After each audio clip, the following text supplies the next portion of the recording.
All right. Today, my guest making his second appearance on the show, Mr. Del Valle. What's going on? Hey, I must have done something right last time. Could you just do me a favor? Just pull the microphone closer to you. Sure enough.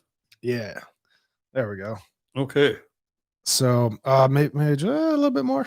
Well, you're going to start to make me like Ted Cruz talking to Donald Trump here. If I get this big old thing in front of my face There a we little go. closer. Yeah, that sounds better right Okay. there. Okay, cool. So how are you? You're kind of fired up about a lot of things that are going on these days. Oh yeah, who is it? I've been having fun watching the circus Yeah, that's going on around us. it's a bit of a circus for sure. Yeah, like most people are. Yeah. So you wanted to before the podcast, you were talking about truth. What is truth? How do we define truth? I don't know. Well, I'm going to tell you. We have certain agreed truths by which we have all allowed ourselves to be governed. Those truths are what a court says. Those truths are legislative findings and the statutes that are passed after those legislative findings. Suppose, for example, you get a traffic ticket for speeding, and you walk into a courtroom and you defend yourself. Your lawyer has a right to cross-examine the witness. You have a right to testify and give your version. The other party, the prosecution, could put the cop on, and he gives his version. After that's all done, we then look to the jury or to a judge, and he makes a decision, whether you were speeding or whether you were not speeding. And that's a truth we all agreed to live by. You can't walk out of there and say, I was framed. You can't walk out of there and say it was rigged. You can't walk out of there and say it didn't happen that way. Doesn't that happen all the time, though? Yes, of course it does. But that's the truth that we have agreed to live by. You have been found guilty or not guilty. The cop can't walk out of there and go, oh, the judge liked that guy and the judge was rigged against me. Neither can you. Oh, you can spout it off all day. But the truth remains that you were found guilty or not guilty of speeding. And that's a truth that you live by. Because you walk home, and you either don't have a conviction for speeding or you do have a conviction for speeding. And eventually, you learn to live by that truth. Why? Because we have parameters on how far we go in determining the truth. In the judicial system, it's based on the decision of the courts. Of course, those things are appealable. You can appeal that. Right, that's what I'm talking about. If a judge finds you guilty, or if a jury finds you guilty, you can appeal that. And then it is reviewed by another court, a court of appeals. They can determine whether or not there was a mistake in the first court. And if you don't like how the court of appeals rules, whether you are the plaintiff or the defendant, you can try to appeal that to typically a Supreme Court. If a Supreme Court looks at that finding by the appellate court and says, no, that's good enough. That's the truth we have to live by in our society. Did you get it? I mean, I get what you're saying. Yes. Now you're mentioning this in regards to link it to the election and what Trump has been doing, trying to appeal essentially the ruling of the election. Correct. And so what's going on there? Well, what's going on there is that a lot of people don't realize that in a constitutional republic, you get to a certain point and you have to accept the results of the truths that have been determined by the bodies that we have chosen to be the arbiters of the truth. Courts, legislators. A legislature can have hearings. In order to pass a law, the legislatures typically have hearings. Let me give you an example. You're a handsome young man. Thank you. Of course. And you meet a wonderful, charming young woman at a party. Haven't yet. Well, Well, let me follow your dream with me. Okay. I don't want you to get all hot and bothered about this, because I'm going to throw a bucket of cold water on you in a couple seconds. You meet this wonderful, beautiful girl. Okay. You're super attracted to her. You say, this is somebody I could really get along with. My old girlfriend just dumped me. She could really cure my blues. Huh? She's gorgeous, charming, intelligent. Somebody you want to take home to mom. Somebody you want to have your babies. High credit score. High credit score. Oh. That's right. Great. Yeah. Comes from a rich family. has her own Corvette. Yeah. But she turns out to be 16. Oh. There you go. Ooh. And you say, what is this, in America or Lebanon? This is everywhere. Okay. This is in America, except maybe Arkansas. She turns out to be 16. Can you have sex with her? Yes, you can. But you're going to go to prison for it. And you say, but she consented. And we love each other. And we see this all the time with those female high school teachers that fall in love with a 16, 17-year-old jock. Uh-huh. And then have sex with them in the back of their car. Yeah. Right? We see this all the time. But those women still are submitted to the legal process. Yes. Why? Because we've had legislative hearings. And those legislative hearings have determined, after listening to psychologists, counselors, and children's advocates, that somebody under the age of 17 or 18 is not capable of making an independent, intelligent decision about whether or not to have sex with somebody who's older than they are. Right. Now, you can have a relationship with that girl, but if you're found out, you're going to go to jail. And it doesn't matter if she loved you. It doesn't matter if you love her. It doesn't matter if 10 years from now, you two are going to be a happy couple and have 3 kids and be living in suburbia. You're still going to jail because the legislator has found the truth. They have determined the truth to be that you cannot have sex with that kid. I know you're using this as an example to make a point, but while we're on the subject, if I dig into that a little bit further, with parental consent, you can actually marry a minor. In some states. I don't know. I really don't know about that, but you could. But between the time she's 4 months pregnant and you have to get parental consent, if the day you go for parental consent, the parents go, you beast, you've seduced our young daughter, we're calling the cops. Doesn't matter how much you love her. Doesn't matter how much the parents framed you. You still committed a crime. Doesn't matter if the girl wanted to have sex. Doesn't matter if she seduced you. Right. And why? Because we live by the truth that you can't have sex with a minor. That's simple. And that's a truth we all live by. And there are dozens and hundreds of truths in our society. And we derive at those truths by the legislative process or the judicial process. And that's the division of power. The executive branch, in this term Trump, cannot define what the truth is. And a good president would abide by those rules. We all live by those rules. On the way here, the speed limit is 60. Unfortunately. Well, I happen to know things about the speed limit that a lot of people don't. So I said, like what? Well, typically you won't get a ticket if you're not doing more than 10 over. Mm-hmm. Okay, so I set my odometer at 8 miles above, 68, and I leave it there. And I drove by a cop car and it didn't bother me. Mm-hmm. All right? Now,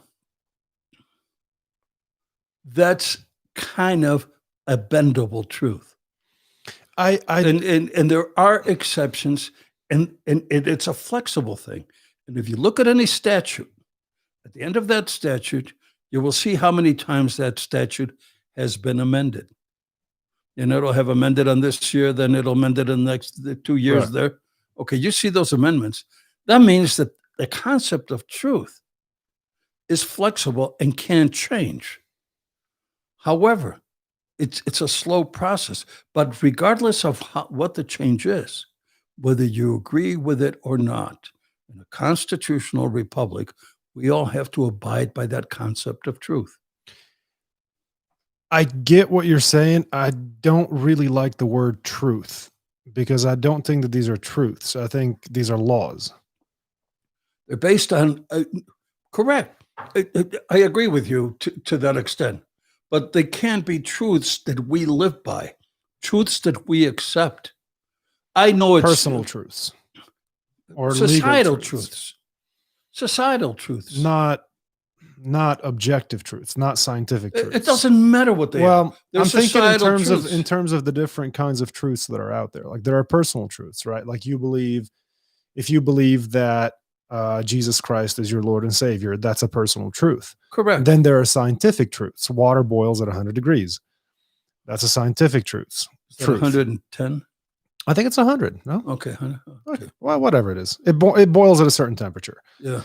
And so what you're talking about is the legal system set up to in the example that you gave, to protect those who are incapable of making good enough decisions about that have to do with their well-being, with their safety, and I think with you're their narrowing future. it down too much. Okay. I think you're pinpointing it.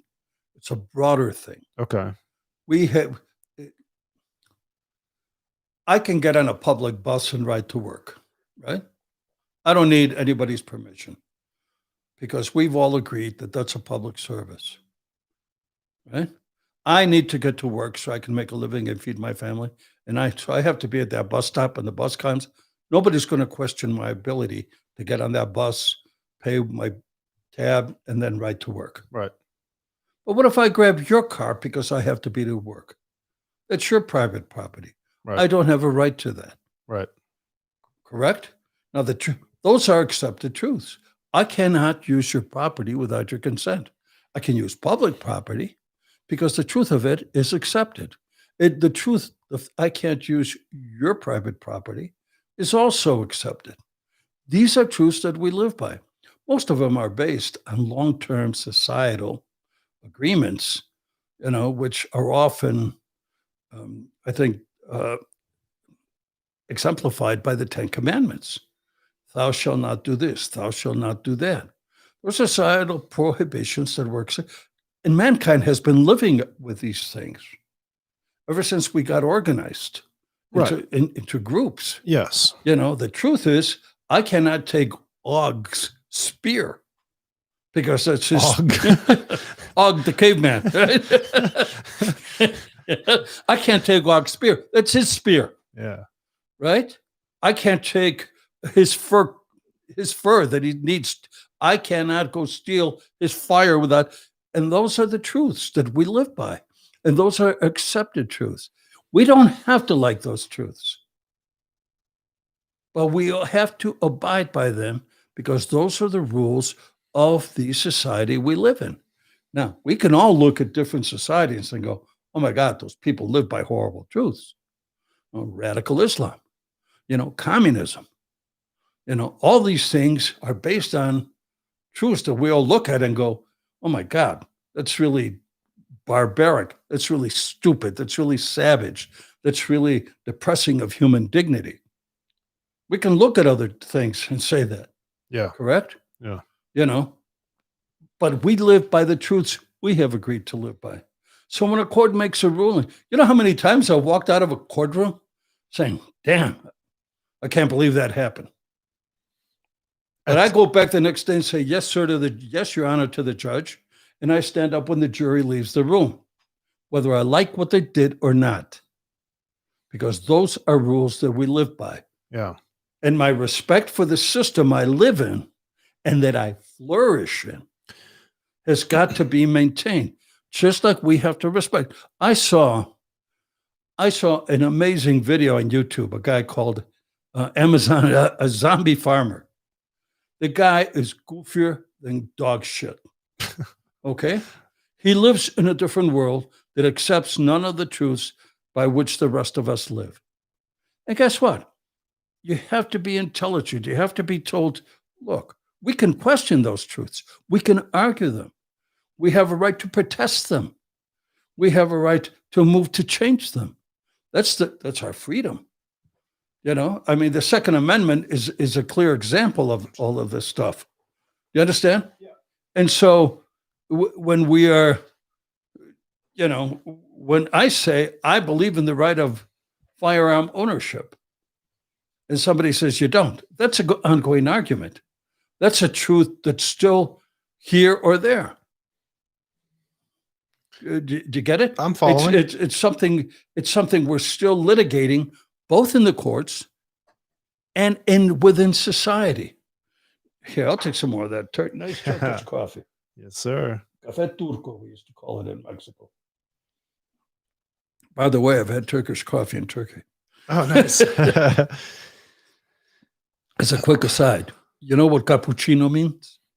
No. Café chino. Oh. Cappuccino.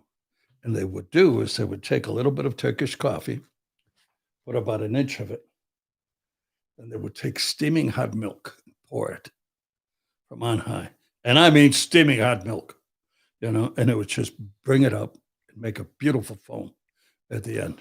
Nice. So that's cappuccino. It's basically so is Italian. That the Mexican cup? No. In Mexico, they call them cafecino. Okay. And there's actually cafecinos where you go in, they got long tables, and you sit there with your people, and they have glasses, like those old Coke glasses. I kid you not. The actual glass is at least a half-inch thick all around.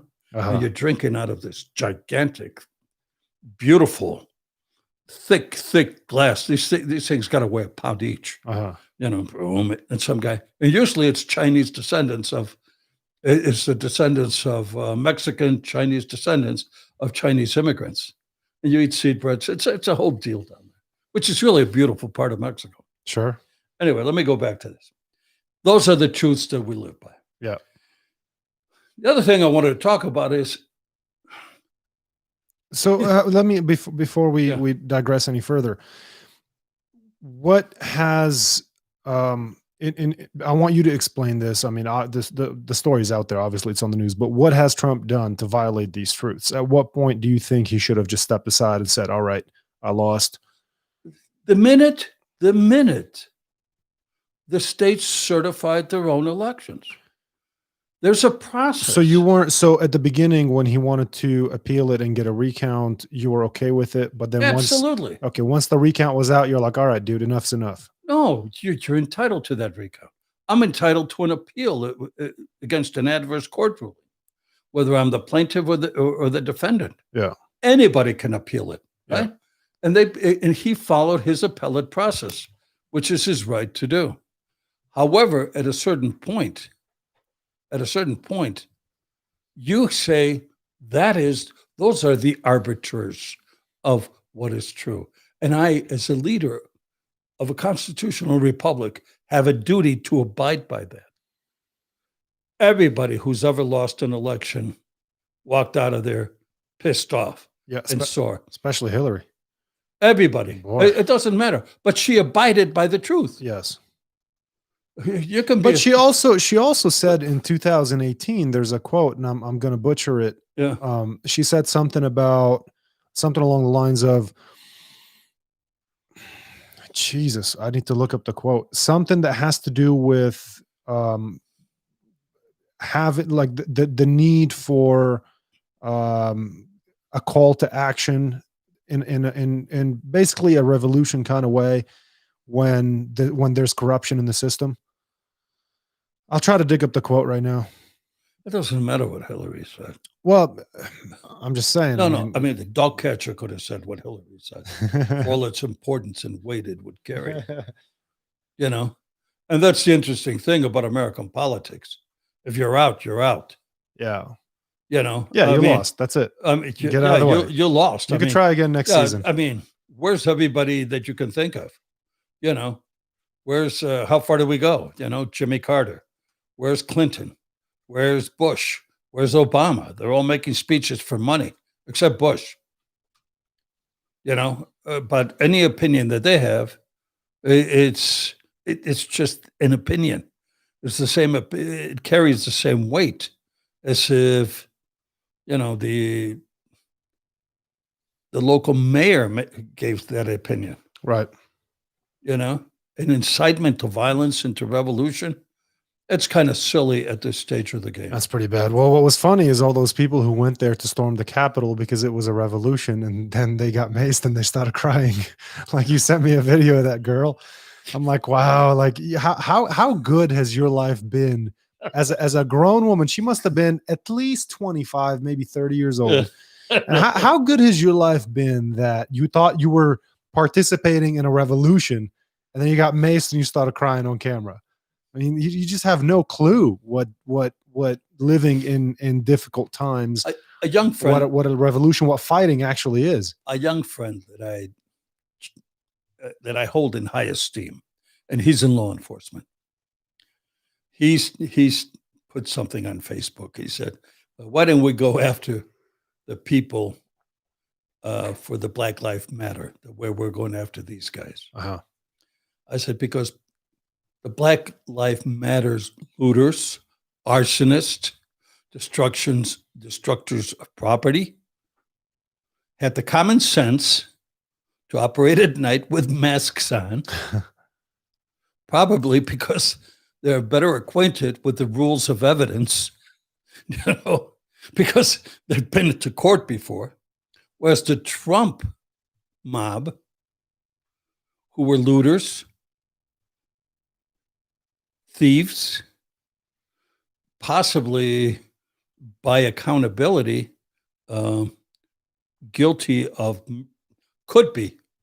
There's a possibility out there that they could be made responsible for the death of certain people. Uh-huh. Those guys didn't have enough sense to wear masks, and then to beat the ban, they're posting selfies with their names and where they're from. Oh, God. I mean, and The lack of common sense is astonishing. The ignorance at the lack of realization that they were committing federal crimes. Right. When you run up those Capitol steps, you are committing a federal crime. When you break down that door, that's a federal crime. I like what you said about, I hope the terrorists weren't watching how easy it was to storm the Capitol. Yeah. If you think, if real bad guys, they gotta be back over there slapping their turbans, going, shit, why didn't I think of that? Yeah. Slapping their turbans. Oh, that's hilarious. Why didn't I think of that? Yeah. What's wrong with me? Oh my God. Look, Ahmed, I told you.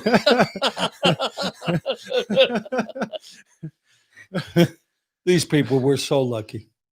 They were so lucky.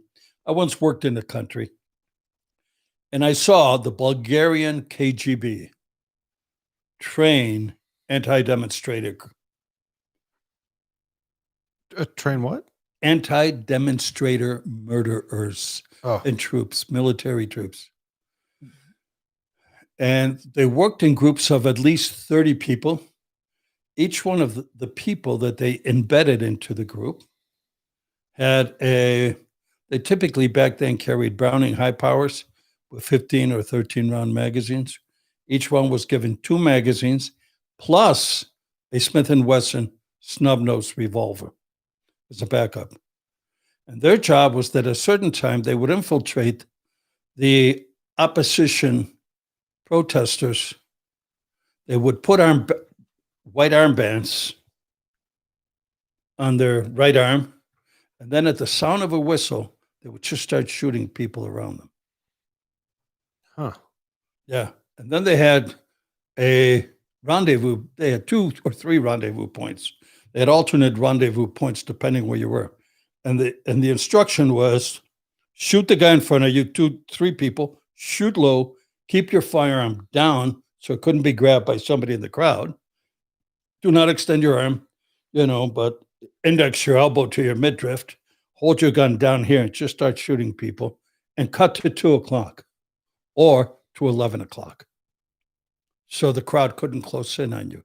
They can close in ahead, they maybe turn back, but if you walk an 11 o'clock or a 1 or 2 o'clock,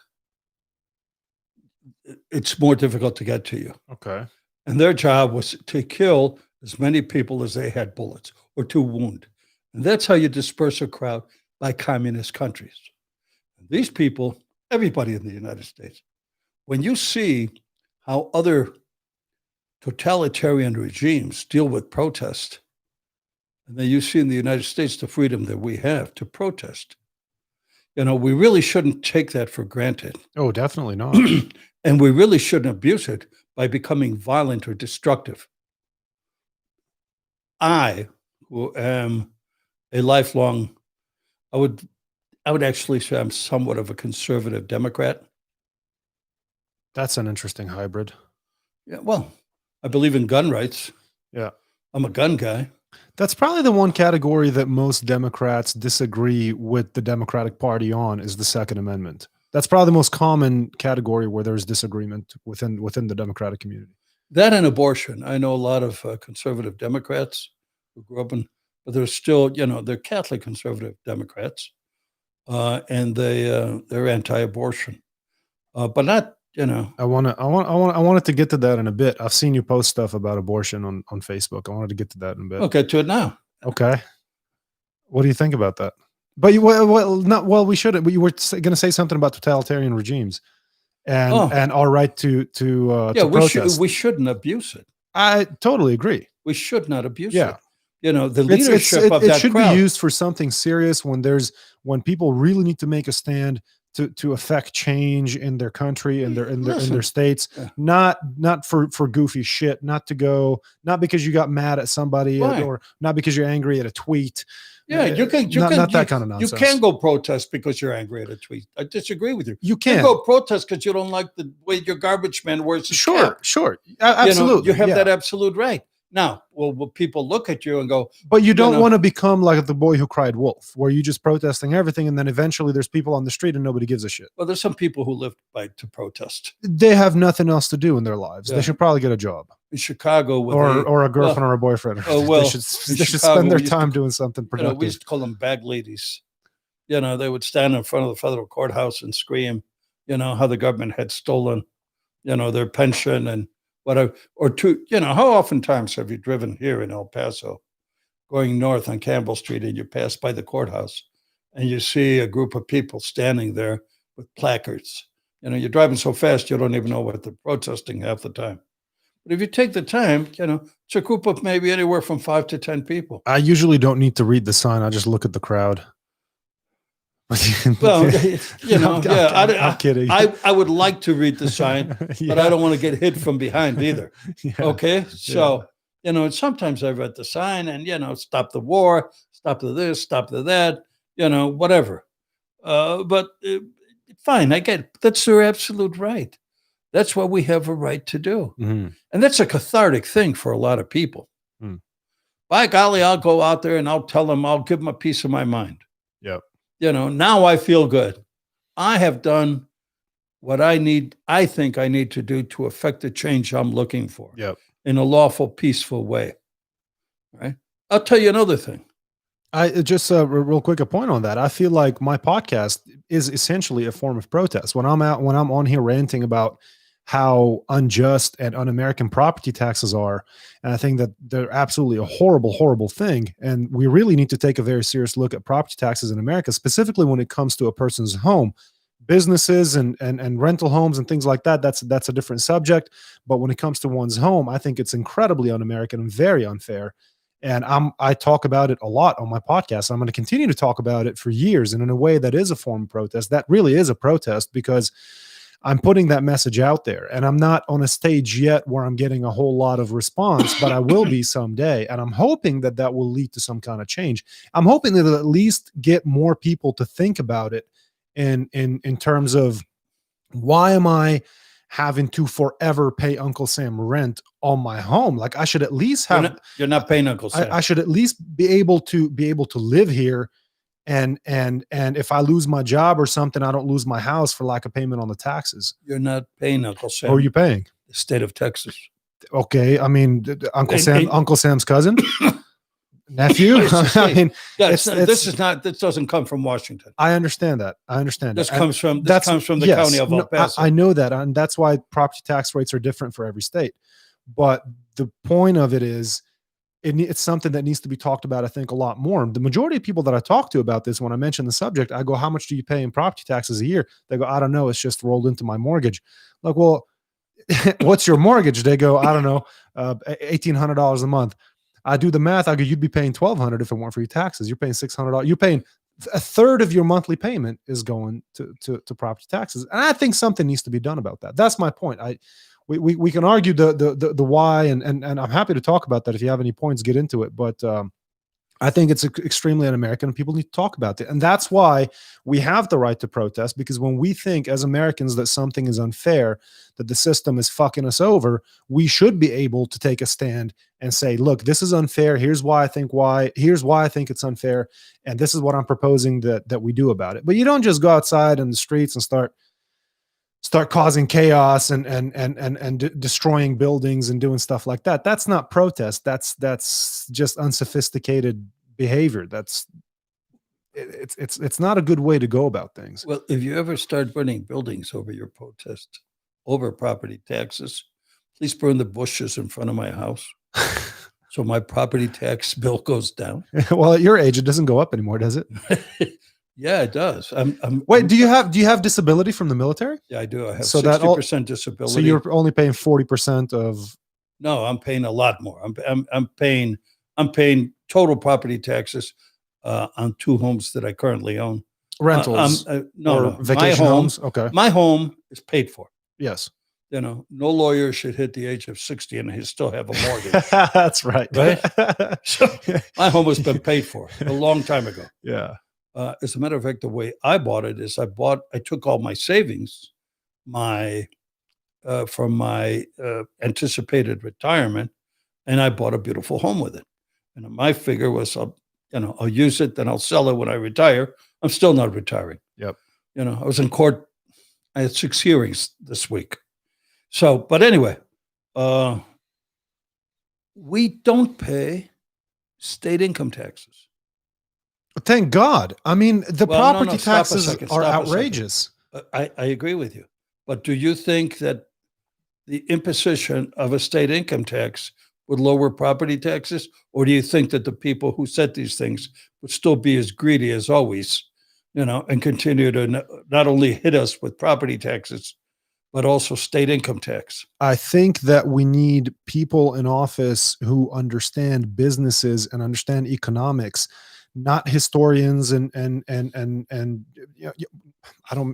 I shouldn't have said historians. People, whatever their education is, we don't have people who are business savvy in office, is how I feel. And so the first response. Well, that's why they're in office. Well, but that's why we need people who are business savvy in office, because the first response, if you have a degree in history or law or political science or whatever it is, but you don't know anything about business and you're going to go run for office, that's kind of a problem. Like, I want scientists and business people in office. I want people who are informed and lawyers too. I mean, definitely there's room for that. But when it comes to setting up our societal structures and having to do with providing a society where people at least have the ability to be comfortable in their own home that they've purchased, I think we need business people to look at the problem and say, okay, we need to raise however many $1 million to expand the freeway.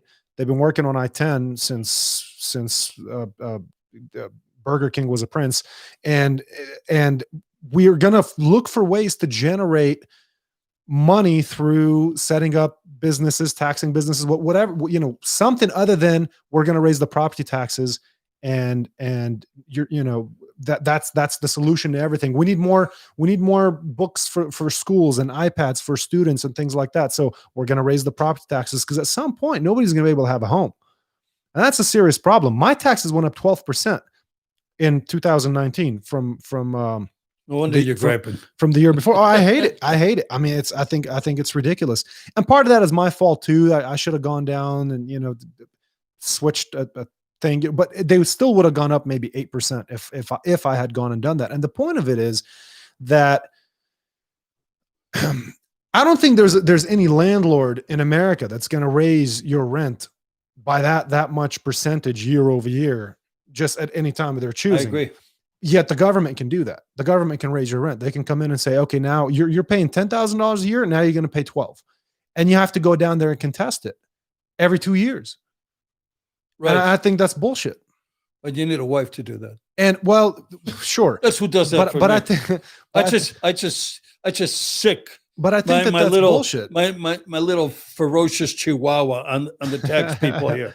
And she always comes back with a nice letter saying, look. I do too, but don't you think that the mere fact that we have to do that consistently every 2 years, we have to go down to the central appraisal district and argue the taxes on our home to try to keep the city from taking as much money as possible? And frankly, a lot of times we have to go down there and bullshit them by taking pictures of damages in our house. That would be the county, not the city. The county. But having to do that, don't you think that in and of itself is bullshit? I mean, of course it is. I think that's a problem, and that's all I'm saying. I don't know what the solution is. I'm not smart enough to devise a solution for this problem, but I know that there's a problem, and we need to get people talking about it to figure out how to fix it. Let me ask you a question: how far away from you are you from New Mexico? Oh, it's right there. Okay. Are the property taxes lower there? They are, and they have state income tax, and I understand that. Okay. I've looked at every state in the United States trying to figure out where to move. And I think I have a suggestion. I think New I'm York or LA. No, oh God, no. It's going to be either Tennessee or Nevada. Well, Nevada, yeah. I've looked everywhere. Yeah, we need. And Nevada's got low taxes because they have all that gambling income. Thank you. Is that I suspect that's what it is. And I've been saying, why don't we have casinos in Texas? Let's sell marijuana. Let's open brothels. Let's tax these businesses. And maybe then they can lower our taxes a little bit. God, if that happened, my wife wouldn't let me go out of the house.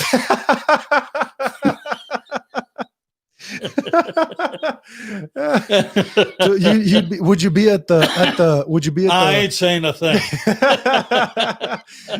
I ain't saying shit. I want to know if you'll be at the brothel or at the casino. Oh, I'm not saying that. I know you wouldn't be at the marijuana plant because you don't like it. Well, no, I don't like drugs. You're a martial artist and you don't do drugs, but that's hilarious. Yeah, take the fifth on that. Yeah, I'm taking the fifth. That's anyway. fine. But that's the reason why I always say that there are no home owners in America, only home buyers. Yeah. Oh, yeah. I agree with you. Yeah. I'll leave it at that. All right. What else? Hey, let's talk about the movie. Which movie? 13 Hours. Okay. Well, first of all. Oh, yeah. You told me you just watched it. Yeah. All right. I actually, I'm not familiar with it. Okay. The story of Benghazi. Okay. Okay. The outposts at Benghazi were attacked. And it's a very famous thing. Guys wrote books. It was a wonderful and exciting movie. You've never seen the movie? I have not. Oh, you're missing a great flick. It's a good adventure movie. And based, I would say it's about 80 to 85% accurate from having read the book. Okay. And for those of us who have watched the movie, here's what I have. And having worked as a contractor overseas, when I watched that movie, I watched it with somewhat of a critical eye to try to do a little Monday morning quarterbacking, so to speak. And I saw how different things are. And the things that I noted, first of all, is you never let a civilian direct you once the bullets start flying. That's the biggest lesson from there. If you're a contractor and you have rules of engagement, which are part of your civilian contractor, and these are CIA guys who are contractors in there. And part of it is they have a clandestine CIA station that they don't want to divulge in order to go protect the American ambassador who was killed in Benghazi. I remember one of the first things I learned in a country I spent some time with in Africa. And as I was going in an old French legionnaire that was kind of giving us the tour, said, don't pick a fight that you can't win. Good advice. Because nobody's coming to help you.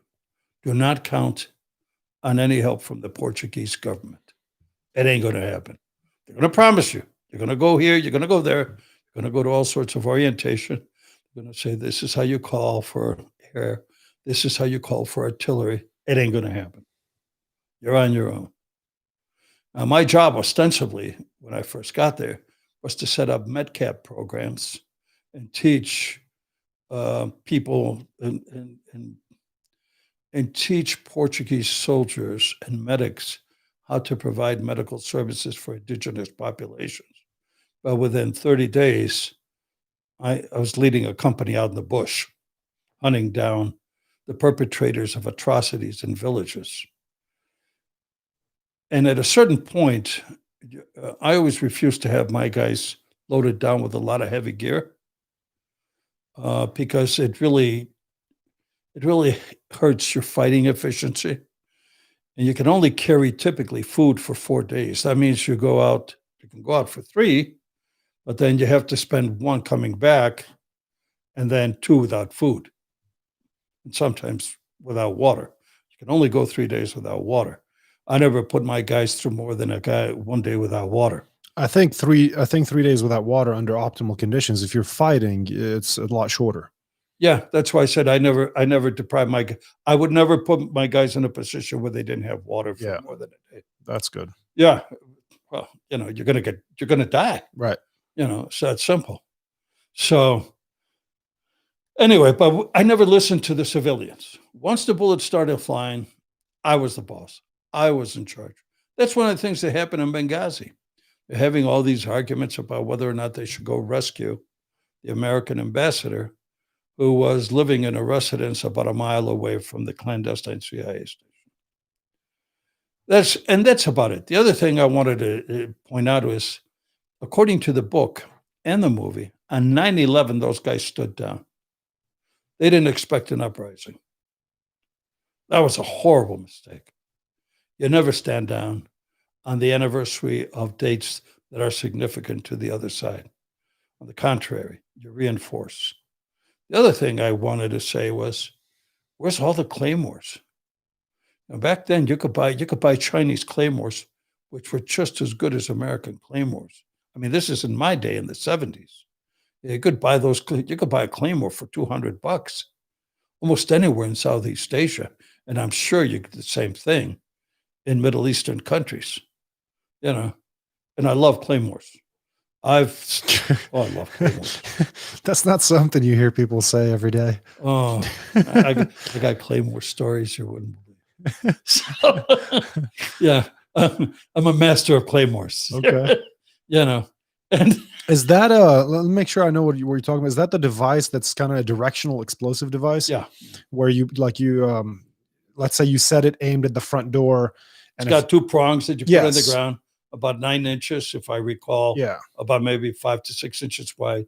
It's got 700 pellets of ball bearings and backed up by a coat of C4. And you pop it and it just blows them all out. Yeah. Tell you. Well, anyway, I don't want to tell war stories. Why not? You can't stop now.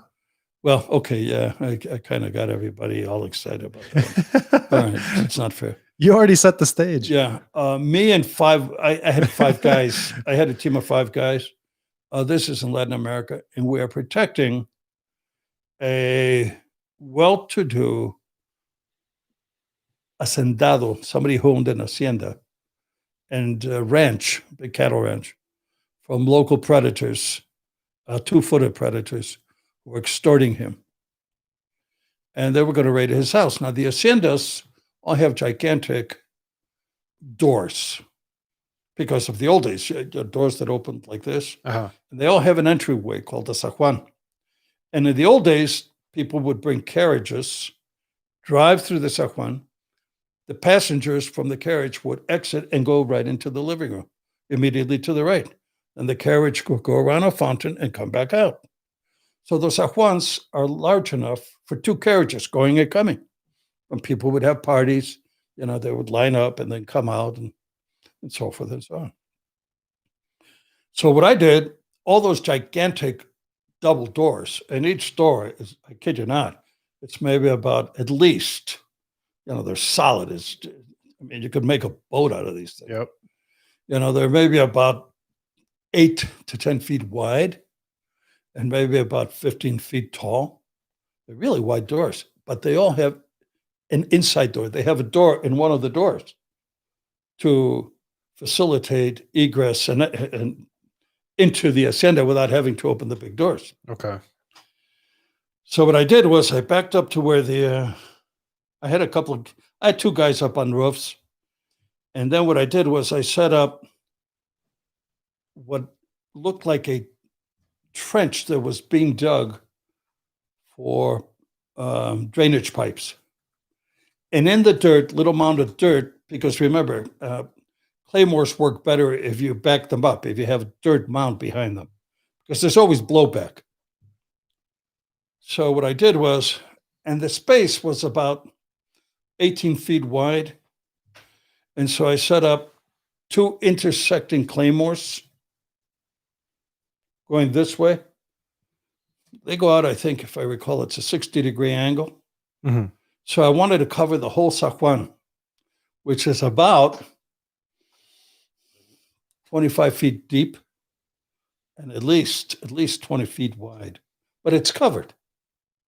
It's a covered area with a dwelling up on top. Mm-hmm. And then you exit and you go into the home. I boarded up the house so that guys couldn't get in there. And then I left the front door slightly ajar. And it had 2 pickups full of guys that got inside. And we let them get inside. And you could tell they had military training because the minute they got inside, they went right to the walls and took up positions, And they're waiting for something to happen. Uh-huh. They're waiting for all of them to get inside. Remember, they're going through a door that's now maybe about a foot, not strike that, it's got to be about 30 to 40 inches wide. So they're all coming in and they're going to the sidewalls. And I waited till I thought they were all in, then I popped the Claymores. Not one guy left alive. Oh, wow. Not one guy left alive. There were a couple of guys still moaning and groaning. We put them out of their misery. But I did away with the extortion as well as the menace. And there's there was more than 15, I forgot how many there were. Anywhere from 15 to 20, 25 guys. But not one guy left alive with those Claymores. They're really good. And sometimes Claymores fail. Your clicker sometimes gets messed up. So I had a backup set of Claymores, which I never had to use. We didn't have to fire a single shot. That's pretty cool. To repel those guys. That's pretty cool. And those people who hired us were never bothered again. That's called a trap. Yeah, that's what it is. It's a trap. But Claymores work. Anyway, let's go back to real life. Those days. Anyway. Claymores work. Yeah. I would imagine that they do. Yeah. Landmines and grenades and all that stuff. And these poor fools who said, let's start a revolution. They've never seen the carnage. Oh no, they have no idea. They have no idea. And here's what I typically say. They've never even been hunted. If you are out, if you're on YouTube saying who you are, where you live, who your family is, and that you're going to go start the revolution, well, there's going to be a guy like me coming off the bench and firebombing your house while you're not there. These guys don't get it. Yeah, these people don't understand the consequences of violence. They don't understand that there are people in America, lots of them, who are really badass fighters, who understand violence, whether they're veterans or police officers or spies or whatever your training is. There's a lot of bad dudes in this country. Well, if they decide. Yeah, and let me tell you an interesting thing. When you get to the professionals, I don't think you're going to find very many professionals going over to the other side. What do you mean by the other side? By let's say, the right-wing extremism. You're going to you're not going to find a lot of professionals, people who have been trained in the military, people who have worked as contractors for government agencies. You're not going to find a lot of them on the right wing side. Why not? Because we've been trained to protect the system. Even though we can look back on it and go, it's all bullshit. So how does being on the right wing side not help, not contribute to protecting the system? You follow legal orders. I'm confused. You're saying that people with military experience, serious military experience, if shit were to hit the fan, you're saying most of those people are left wing, not right wing? I'm not saying they're any wing. Okay. They are commander-in-chief, reasonable commander-in-chief wing. You know, I know a lot of guys who are ex-military, ex-spec ops guys, and a lot of them go, yeah, they stole the election. I go, well, tell me how. Well, I go, wait, stop it. The election's the election. Are you willing to abide by that? Yeah. Okay. When push comes to shove, I just spoke about. I think it depends on what that push is, though. None of these guys are going to take up arms against their own countrymen. What if? Do you think any of these guys are going to fire on another American citizens? It depends on what those American citizens are doing. If they're coming into your neighborhood trying to take over, that's a personal thing. I would do that if I owned a business. So, in what case are you saying? In what type of scenario are you saying that these people put it together and let's go oust the government? Let's attack Congress. Okay, let's do this. But that doesn't. Okay, I see what you're saying. Let's take over a courthouse. Yeah, that doesn't make you neither left nor right. That just makes you an American. That's correct. Okay, and that's the point I'm making. Yeah, none of these guys are going to. I thought maybe I misheard you. I thought you said that they were not going to be right wingers. They're not right wingers because that's or left wingers.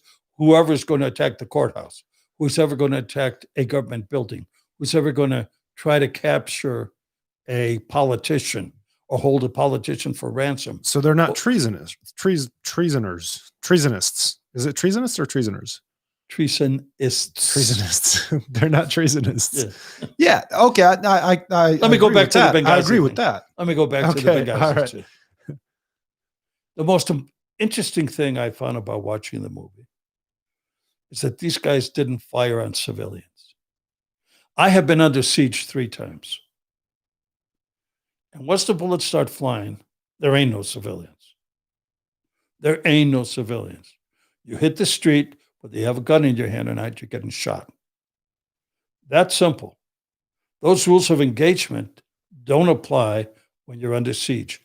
These guys, for whatever reason, and I don't know how they think nowadays, but when I was in the thick of things, we used to call a curfew. You're out after 9 p.m., you're an enemy soldier. You're a Viet Cong. You're a guerrilla. That's all you can be doing now. Now, you want to be traveling somewhere? Come by our compound. We know who you are. And then you can be traveling. The same thing for animals. You know how many? I remember one time we were setting up on an ambush. We were laying down by a riverbank, perfect ambush position. And you shot the shit out of a rabbit? No, we shot the shit out of a bunch of buffalo. Okay. Oh, poor buffalo. Yeah, because they were being used. You heard the clink, clink, clink, the bell, Uh-huh. And you go, to try to draw your fire in one direction? No. They're hiding behind the buffalo. Okay. You think it's a herd of buffalo. In the movie, there's you'd figure they'd remove the bell. No, they want to let you know. They're trying to hide the fact that they're amongst the buffalo. And if they leave the bell, all of us know that if it's like a cowbell.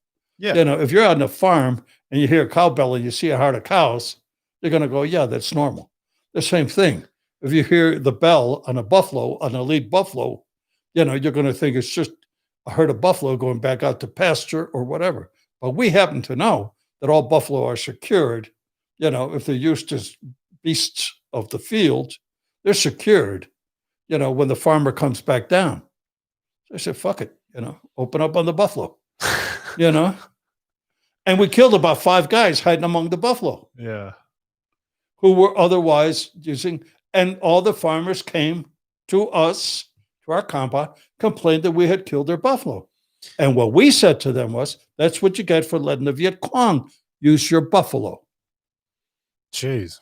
Yeah, it's hard shit, right? That's a difficult situation. No, it's not difficult at all. You just do it because you know what? War's a bitch. It is. When in that movie, there's a great scene where a couple of guys drive up in a car and they have no firearms. And there's some guys are looking at him and go, well, what are those guys? They don't have firearms. Well, you know what they were doing? They were getting their GPS so they could lob the mortars in. You weren't going to pull that shit on me. A car drives by. A car. I don't care if there's 5 kids in the car. That car's going to get chewed up. And when people say you killed my kids, sorry, ma'am, they shouldn't be out at night. Wow. And no, I understand what you're saying. It's like whenever there's a child strapped to a bomb, because the people who put him up to it think that, okay, well, the soldiers aren't going to fire on a kid. That nobody wants to kill a kid, but you have to shoot that kid, otherwise he's gonna take out who knows how many people on your side. Oh, one of my like that kid's fate was sealed when a bomb was strapped to him. He's already dead.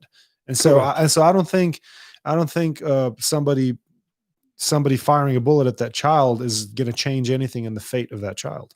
Sometimes we're in a sneak and peek, which is a look but don't fire mission. They can run up to about 4 or 5 days, and then you have an exfil point, where you're either going to get out on a boat or get out on a chopper. You run into people.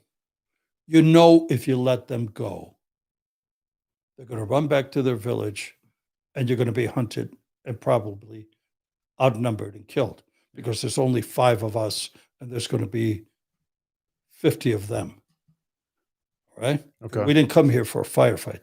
We came here to look around, get some intel, figure out what the paths are, figure out what the material coming through that area is.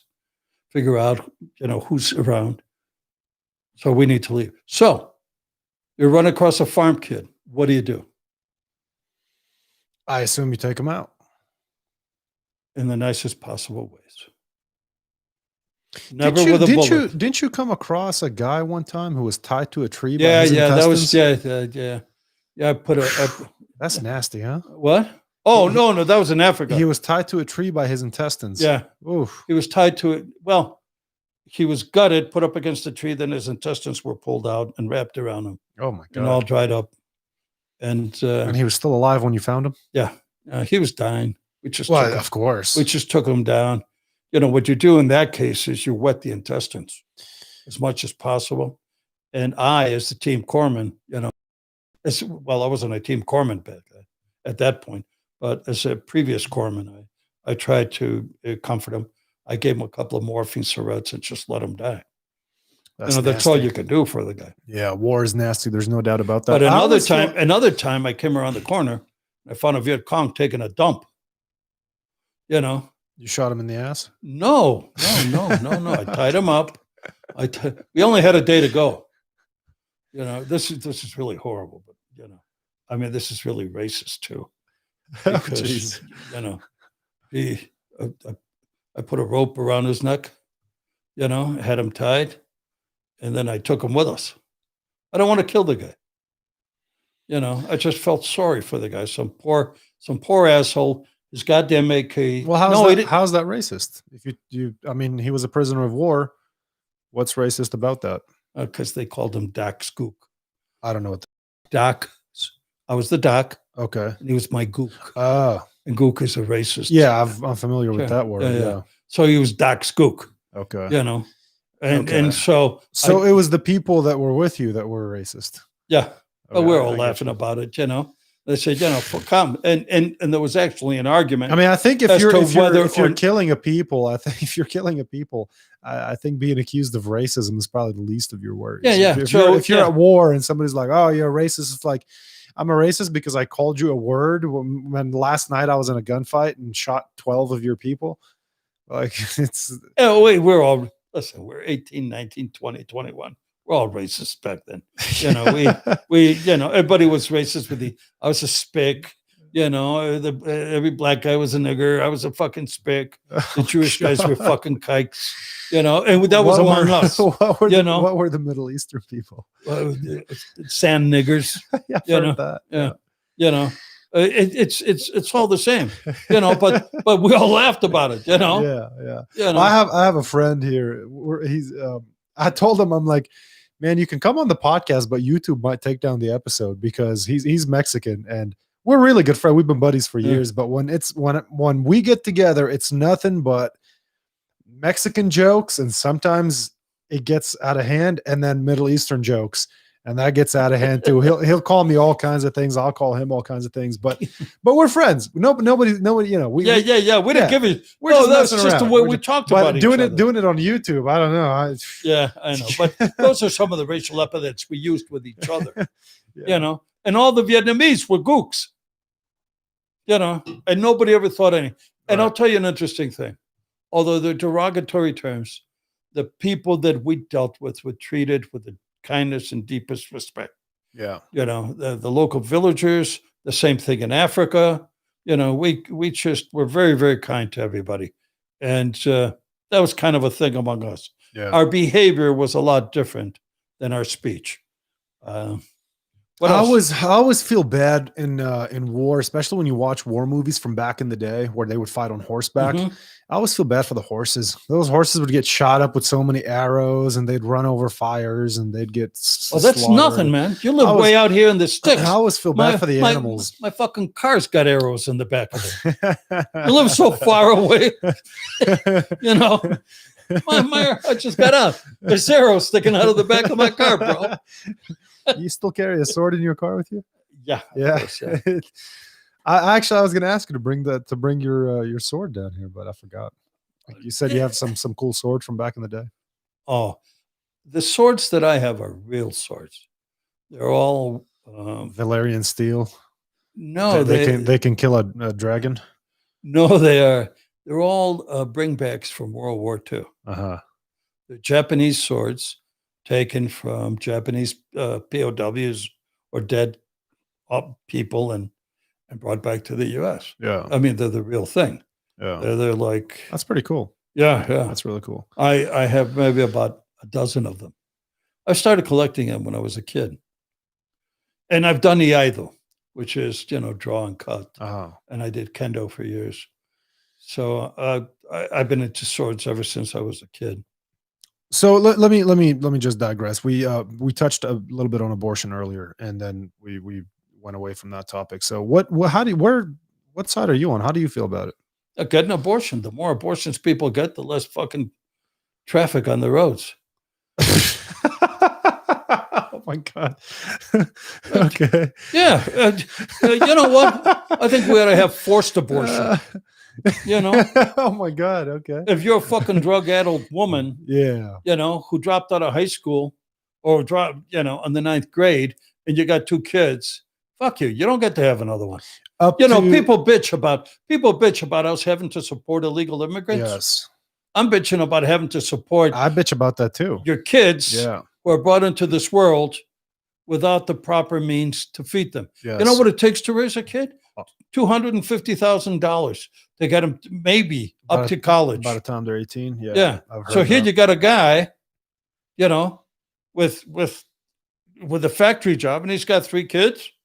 He's got to get on Medicaid. He's got to get food stamps. Yeah.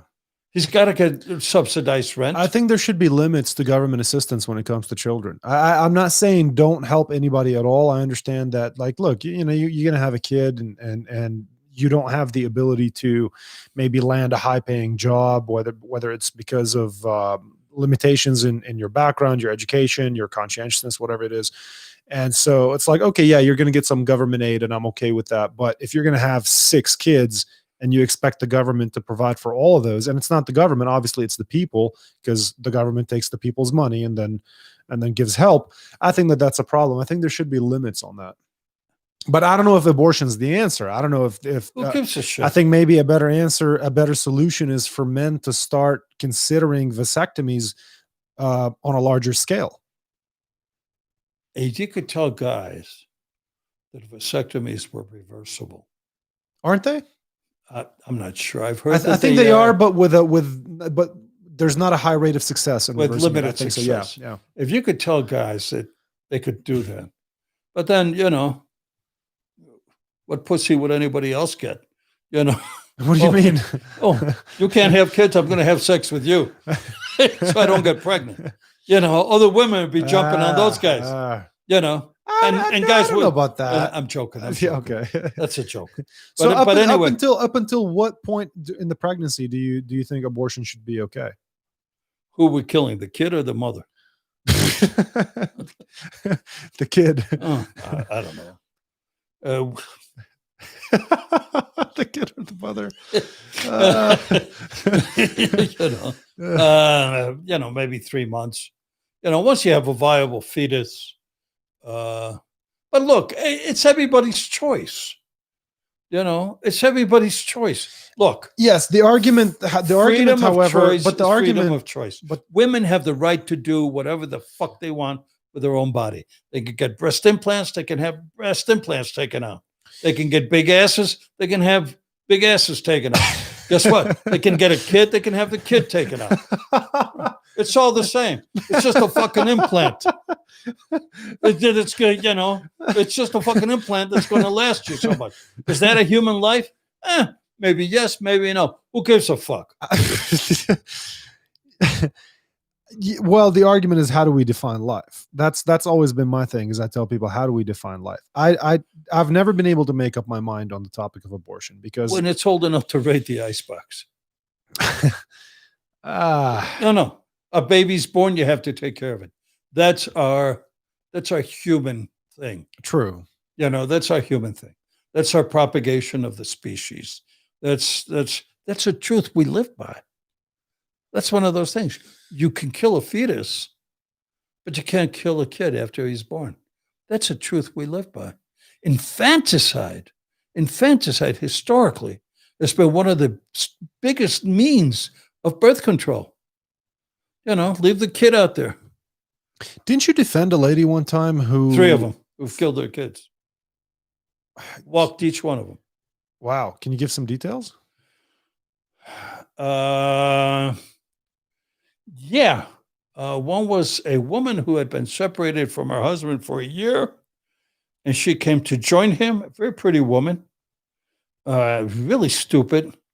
Couldn't stop giggling anytime anybody talked to her. And so she was with her husband for 3 months and then had a kid in the bathroom. They were living with another couple because they were poor immigrants. And so somebody found the dead baby in a garbage can. Oh, geez. They started asking questions, and the husband kept saying, I didn't know she was pregnant. I didn't know she was pregnant. Now, any of us who have been married and live with a pregnant woman, you know that she's pregnant.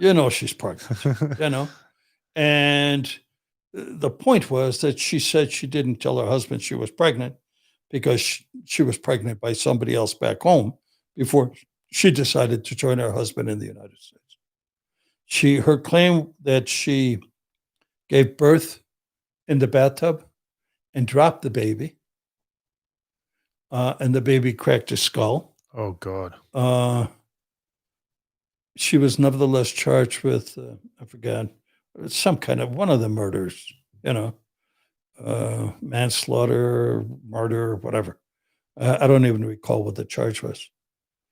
But, I went to interview her, and the whole issue was bail.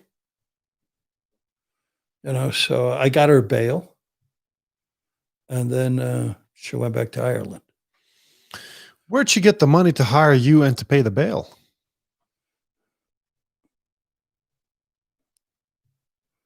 I charged them a shitload of money. I don't know. Right. I really don't remember. You might be confusing a few of those stories because you said they didn't have much money, and if they hired you, I assume they had some money somewhere, Yep. and they paid bail. Yeah. Yeah. Yeah. The bail wasn't that big. I argued postpartum depression. And I thought I had a good defense. I'm pretty sure I could have won the case at trial. You know, I'm pretty sure I could have won the case at trial. I was going to do an accident. It was an accidental death. The coroner called it a homicide, but barely. I had an independent guy. Yeah, these people had plenty of money. I think it was her mom who had money. I think it was her relatives back in Ireland. And so she got out on bail and she fled the country? Yeah, she went, and they never Oh, man. went looking for her, as far as I know. Yeah, well, I don't think, I mean, what they're going to put Interpol on that? I don't think so. Yeah. Yeah, she's never coming back. Let me put something to you from one of our Facebook conversations. We were talking about, I posted something about hate speech and something along those lines, and then you commented, there is also get your ass kicked speech, but you have to make sure nobody is looking or filming you. I actually think that egregious insults should be an affirmative defense to kicking someone's ass. See, fighting words doctrine for clarification as to what constitutes protected and unprotected offensive speech. There is no hate speech criminal offense. However, racial and ethnic slurs during the commission of an attack upon a person are used to prove that the offense was racially motivated, thus the term hate crime. I.e., if I hit you with a bat while telling you I don't like your haircut, it's not a hair crime. If I hit you with a bat while calling you an Arab, then it's a hate crime. That's right. That's exactly how it is. If my motivation to injure you is your racial or ethnic background, it becomes a hate crime. Yeah. So, you can't talk about somebody's race or ethnicity while you're kicking their ass. That's hilarious. Keep your mouth shut. Yeah. I mean, what you should be saying if you're being filmed is, how dare you say that about my dear beloved mother? Uh-huh. It's that simple. That would make it a hate crime? No, you're defending your mother's honor. Yeah. Okay. Yeah. Which is I'll tell you a great story. Okay. I had this kid, a black client, and he's being fired. Clean cut kid, heavy, stocky kid, looked like a tough kid, but he was an angel. Came from a nice home, hardworking kid, had maybe a year or so of college. He's working in some factory in Chicago. And he's got a racist boss who's always messing with him. And as he's getting fired one day, they're walking down a circular staircase, and the boss is right behind him. Right? And the boss is whispering to him. He goes, "See, nigger, I told you I'd get you fired, nigger. Oh, geez. See, nigger, I told you I'd get you fired, nigger. See, nigger, I told you I'd get you." I mean, repeating that, just maliciously. They get to the bottom of the stairs, and the boss is a middle-aged white guy, tall guy, looked like a barfly type guy, So the kid turns around and just cracks him right in the jaw, breaks his jaw. Nice. Good for him. All right. So, what defense do I have? I'm in Maywood, Illinois, trying this case. 12-person jury with one alternate. I do account 5 or 6 black jurors. So I whispered to my client, "We're going for self-defense." He goes, "What?" And you're going to say, we'll put you on the stand. And you're going to say that based on what he was telling you, you were 100% sure that when you got to the bottom of the stairs, he was going to injure you. So you turned around and preventively punched him. He goes, "Is that a valid defense?" I go, We're going to find out. Oh, jeez. You're really rolling the dice. Yeah. I mean, what choice do I have? Yeah, I guess. I mean, I could have this kid take a hit, and now we have another nice young black man with a felony conviction, Yeah. Yeah. which is going to hurt all his chances of education, Yep. employment, and success in life. Everything. Yeah. We're felonizing minorities Left and right. left and right. Yep. I'm trying to save this kid, So I said, we'll put you in the stand. You're going to say this, but you're also going to say this and this. That's how you felt, right? He goes, yeah, that's how I felt. I go, good. You can testify to it. So I put him on the stand, and that's his testimony. Not a lot of cross-examination. But the focus of the cross-examination, which was really stupid, by the state, becomes on how angry he got on the way down while he was being called a nigger, right? And how humiliated. And that's actually what prompted him to hit his boss rather than the honest belief that the boss was about to attack him from behind. So the state foolishly has my guy repeat his testimony about being called a nigger, all as he's coming down that tail. And the jury's getting furious. And well, it's a double whammy for the defense. Right. It's one of those cross-examinations. So you say this happened. You go, yeah, that's what I say. And the jury's going, yeah, that's what he said.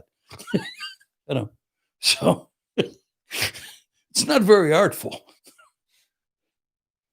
And then you say that you thought he was going, well, what happened? Well, because he kept calling me nigger. I kept doing this. I kept doing that. I tried to, I had myself under control, but then I really thought that he shuffled his feet. Bright kid. So then we go, my opening statement. I get up and the first thing out of my mouth is, ladies and gentlemen of the jury, blah, blah, blah. Thank you for being here. Sometimes you just have to punch an asshole out. Objection, Mr. Del Valle. The judge looks at me. One more of those kind of language, I'm going to hold you in contempt. Yes, Your Honor. Then I went on. But I had made my point. Yeah. Right? The jury was out 45 minutes and came back with a not guilty. They almost carried that kid out in their shoulders. Yeah. For punching his boss. Yeah. Yeah. Right? And I've seen that. And what I was doing then was my defense was not that he had the right to punch somebody out for insulting him. My defense was something the jury could say, this is what we can hang our hat on to cut the guy loose. Oh, yeah. Because he shouldn't be convicted for what he did, even though it's not the law. Yeah, I think it's ridiculous that somebody could get in your face and call you all kinds of things, and if you hit them, you're the one who is committing a crime. I mean, verbal attacks are I think insightful. It's definitely insightful, but I mean, people only look at the physical attacks because you can see the effects of it. You punch somebody, you give them a black eye, or you break their jaw, you can see that. But a verbal attack, you can't really see the effects of it. You have to then go into court and make all these arguments about you were angered and you felt threatened and all these other things. But I think it's like if somebody, to your point, egregious insults should be grounds for defense. Somebody gets in your face, and I mean, like, what happened to having honor and defending one's honor? I mean, where did that go? That's you're just supposed to sit there and let people say whatever they want about you and not do anything about it. I mean, I think that's a ridiculous. That's because we've come to the conclusion that you cannot attack somebody for words, and so the law is. I think that's a stupid conclusion, and I think you agree with me, don't you? Oh, of course, but that's the rules I live by. Yeah. That's my truth. That's your truth. So I can get in your face, but I always tell people like that, when that happens, I go, maybe we'll run into each other where there's not so many witnesses. Right. Yeah. Or would you care to meet me somewhere and leave your cell phone? I told a guy one time, actually, because he always makes for the lack of a better term, cunty comments on Facebook. And I called him out one time. One time I'd had enough, and I called him out, and I put on Facebook. I said he was commenting in a very he left a comment on one of my videos where I was hitting a punching bag, kind of like, oh, look at this idiot hitting the punching bag. He doesn't know what he's doing. That kind of comment. And so I put a I've post. I've seen that video. I think the guy was right. Yes. Well, you had commented that, and then you both commented on that video, so you probably even saw the conversation. And so I called him out, and I said, look, if you're so good, let's go to the dojo, because I know at the dojo you sign a waiver, we spar, we're good, right? Nothing, what are you going to do with that, right? Let's go to the dojo, we'll film it, we'll go live on Facebook, and we'll have a sparring session, and I'll shut your mouth on camera. And then he reported that comment to Facebook, and they Facebook took it down because it was insightful of violence. And I was like, so this guy who's been running his mouth and being a little prick and bullying me. Oh, you poor baby. But bullying Want to me borrow my handkerchief? for like 6 months. I finally decide to tell him to shut his mouth. And I tell him, okay, let's go settle this on the mat, right? You're so badass. Let's go settle this on the mat. And then I'm the one who's inciting violence. It's like the system is so backwards when it comes to that. I was once in a position where somebody wanted to fight me over a woman who wasn't even my woman. That's a strange story behind that. I mean, I had absolutely no romance. I had a perfectly professional relationship with a woman. This is years ago. And the guy said, I'll fight you for her. I go, no, I got my woman. This one ain't it. I mean, do you understand? Yeah. He said, well, I'll fight you for her. I said, all right. After about the third or fourth time, I said, he was up in Wisconsin. I was in Chicago. I said, all right, come on down, but bring $500. So just to make this a little bit interesting for me, I'll be happy to fight you. Be happy to fight you. But let's just, let's put $500, winner take all. All right. Make it worth my while. If you really want to fight me that bad, just make it worth my while. Mm-hmm. I never heard from the guy again. I said, put up or shut up. Yeah. I was recently in a position where I had a gun on somebody, a home invader, and I told him to get on the ground, and he started walking toward me. How recent? Within the last year. And I told him, I said, maybe a year. Oh, is that where with those people that were partying at your house? Right. And I walked in, and the guy's shoving my wife. Yeah. Oh, yeah. Yeah, I think you talked about that last time, or maybe you told me. I don't know. But you've told me the story before. Yeah, go for it. And the guy starts walking to. I got a gun on this guy. I'm stepping on another guy. I got my foot on another guy's. The back of this guy's neck. Yeah. This guy's coming at me. And I'm going, am I going to shoot this 18-year-old knucklehead? And here's what I said to him. I said, I want you to think about your mother at her funeral. Said, instead of get down, I tried a couple of hard, get down, motherfucker, get down.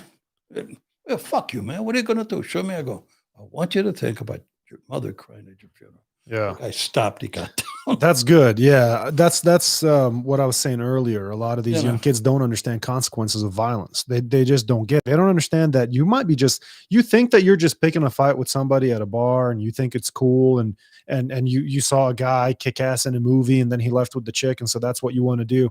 But you need to understand that you could get killed in that fight. You could get killed in any fight. I was one time after working out in a dojo with two of my buddies, black belts. We were meeting our wives at a bar.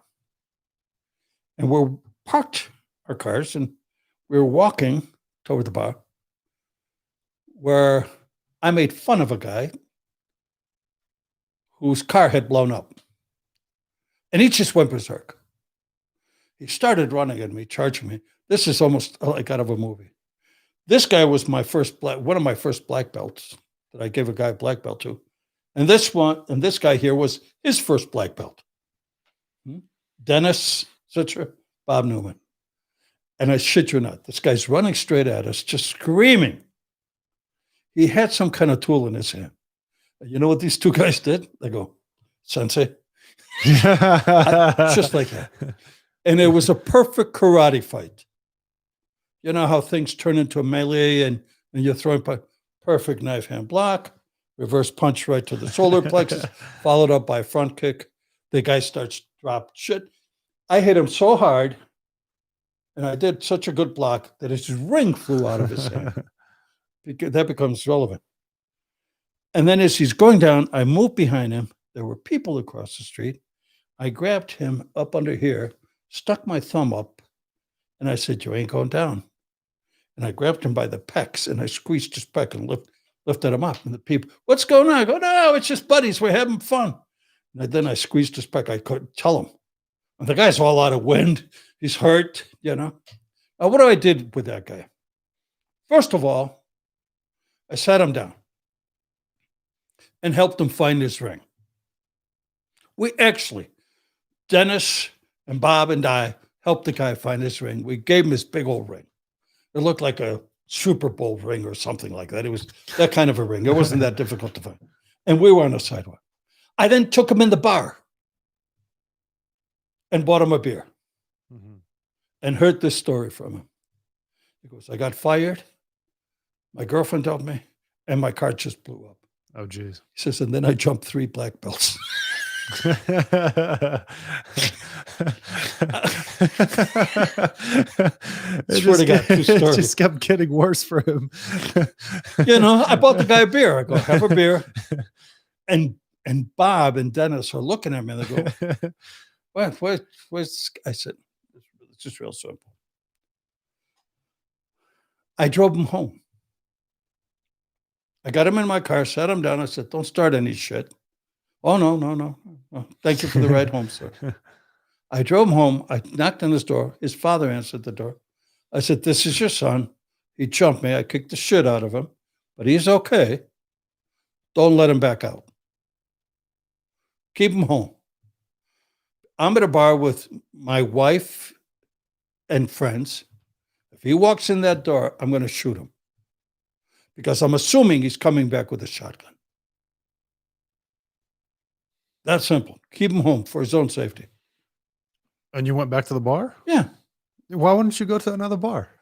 I argued to go to another bar, but I was outvoted. You know, I was basically outvoted. Oh, the guy said, and he didn't come back. He didn't return. He had learned his lesson. But the point is, I wasn't going to kick the shit out of a guy and then have him see me go inside of a bar and know where I was without me knowing where he was. At this point, he knew where I knew where he lived. At this point, he knew I knew his father. Yeah.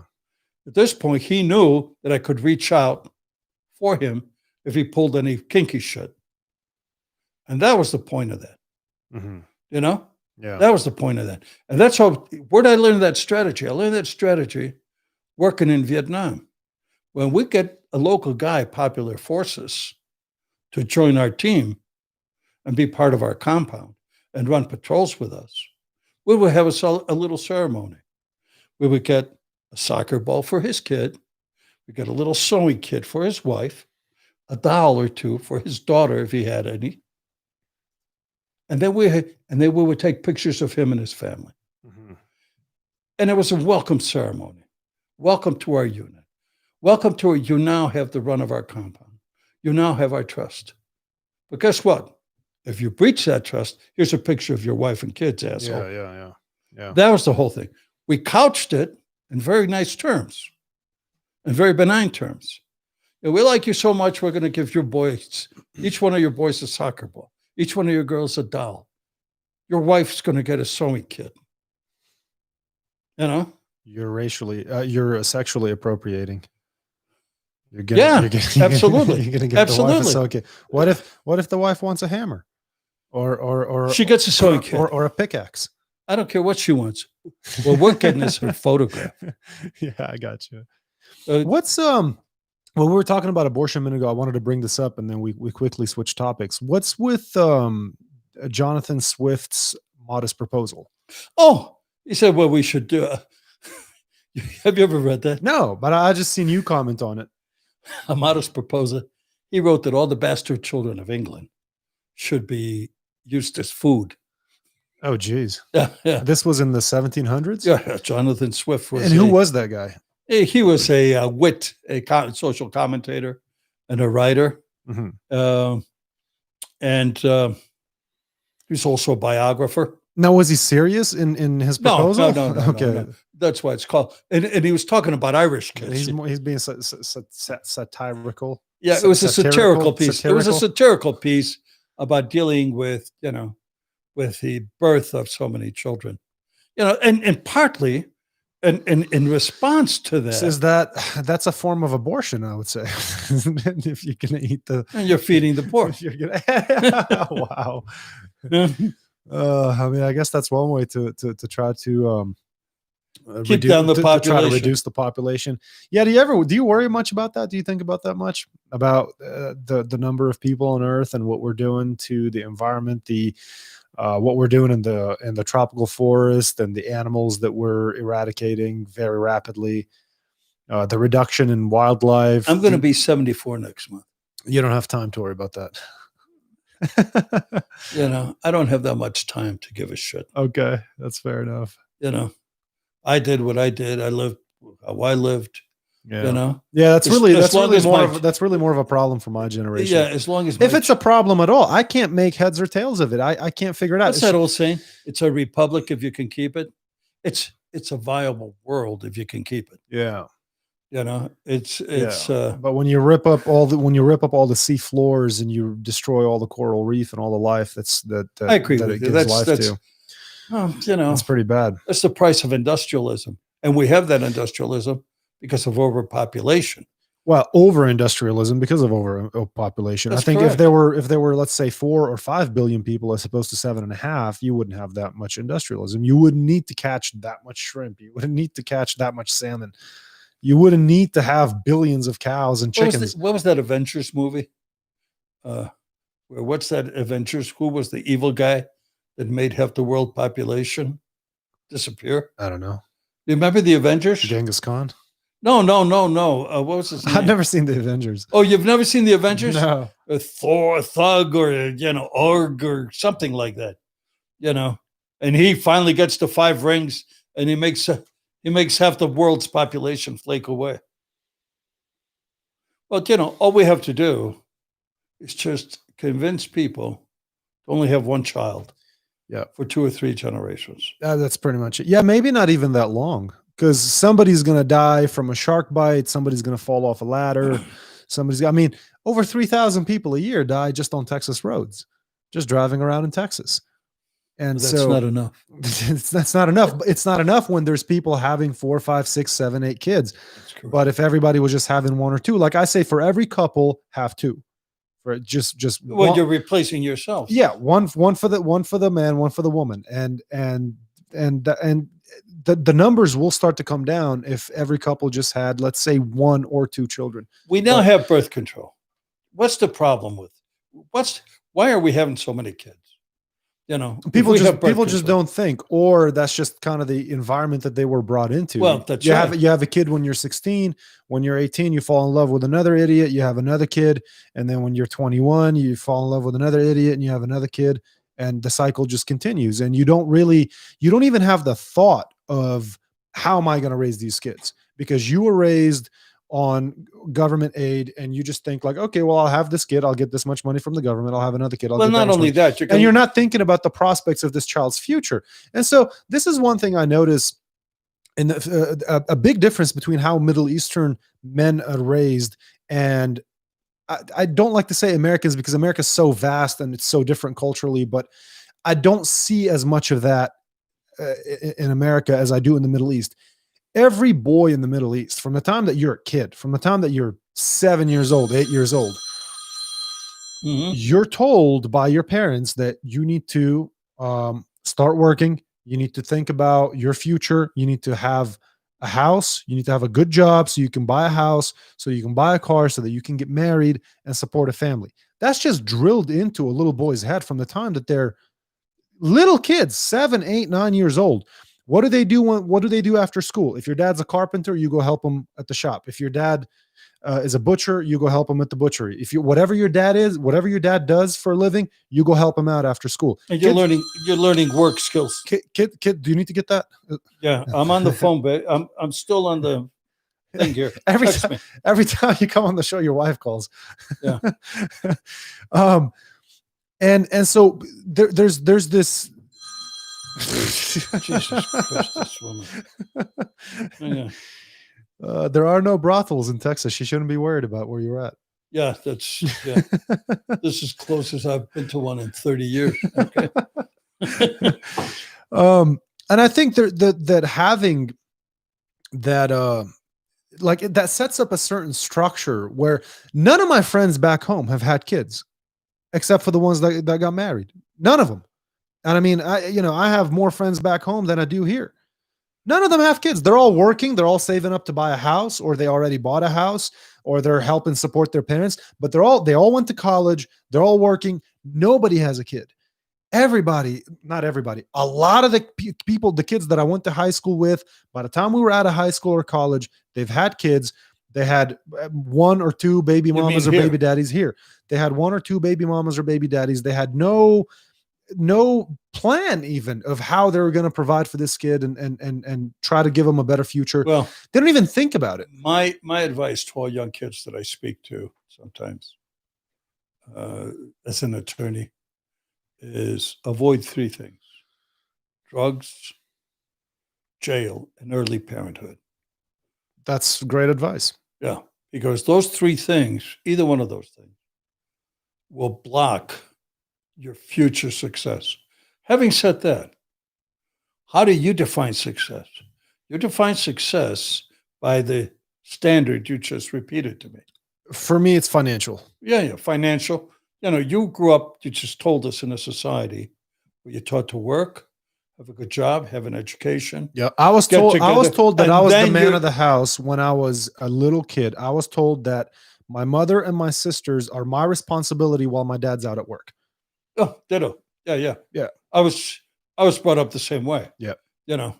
But my parents were divorced, so I was the man of the house. I was told by my mother, my grandmother, and every adult I ever ran into that I had to take care of my mother and sister. That they were my responsibility. Yep. And I took it seriously up until I was about 13. But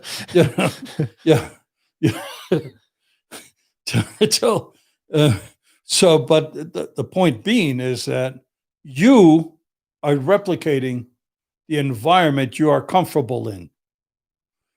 You have gone to college. You have gotten a well-paying position. You have bought a home.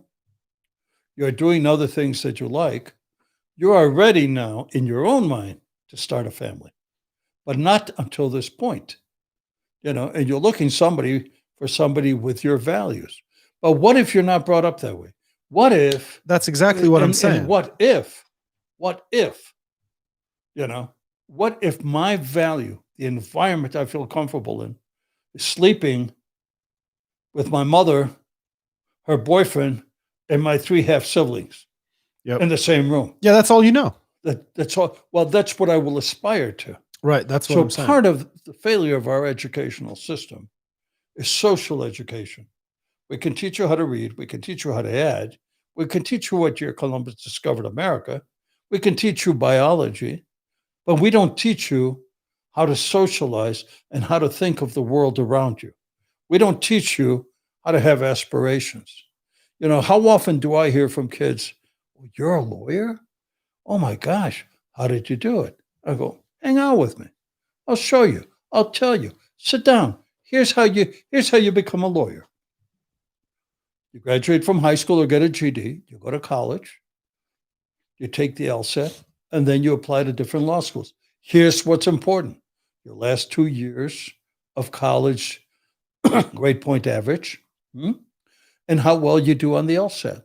When you take the LSAT, take the preparatory course so your score comes up. Mhm. That's how you do it. And keep your nose clean. Even though I know guys who've been admitted to the bar with criminal backgrounds, typically those criminal activities occurred while they were young and inexperienced human beings. But nobody knows.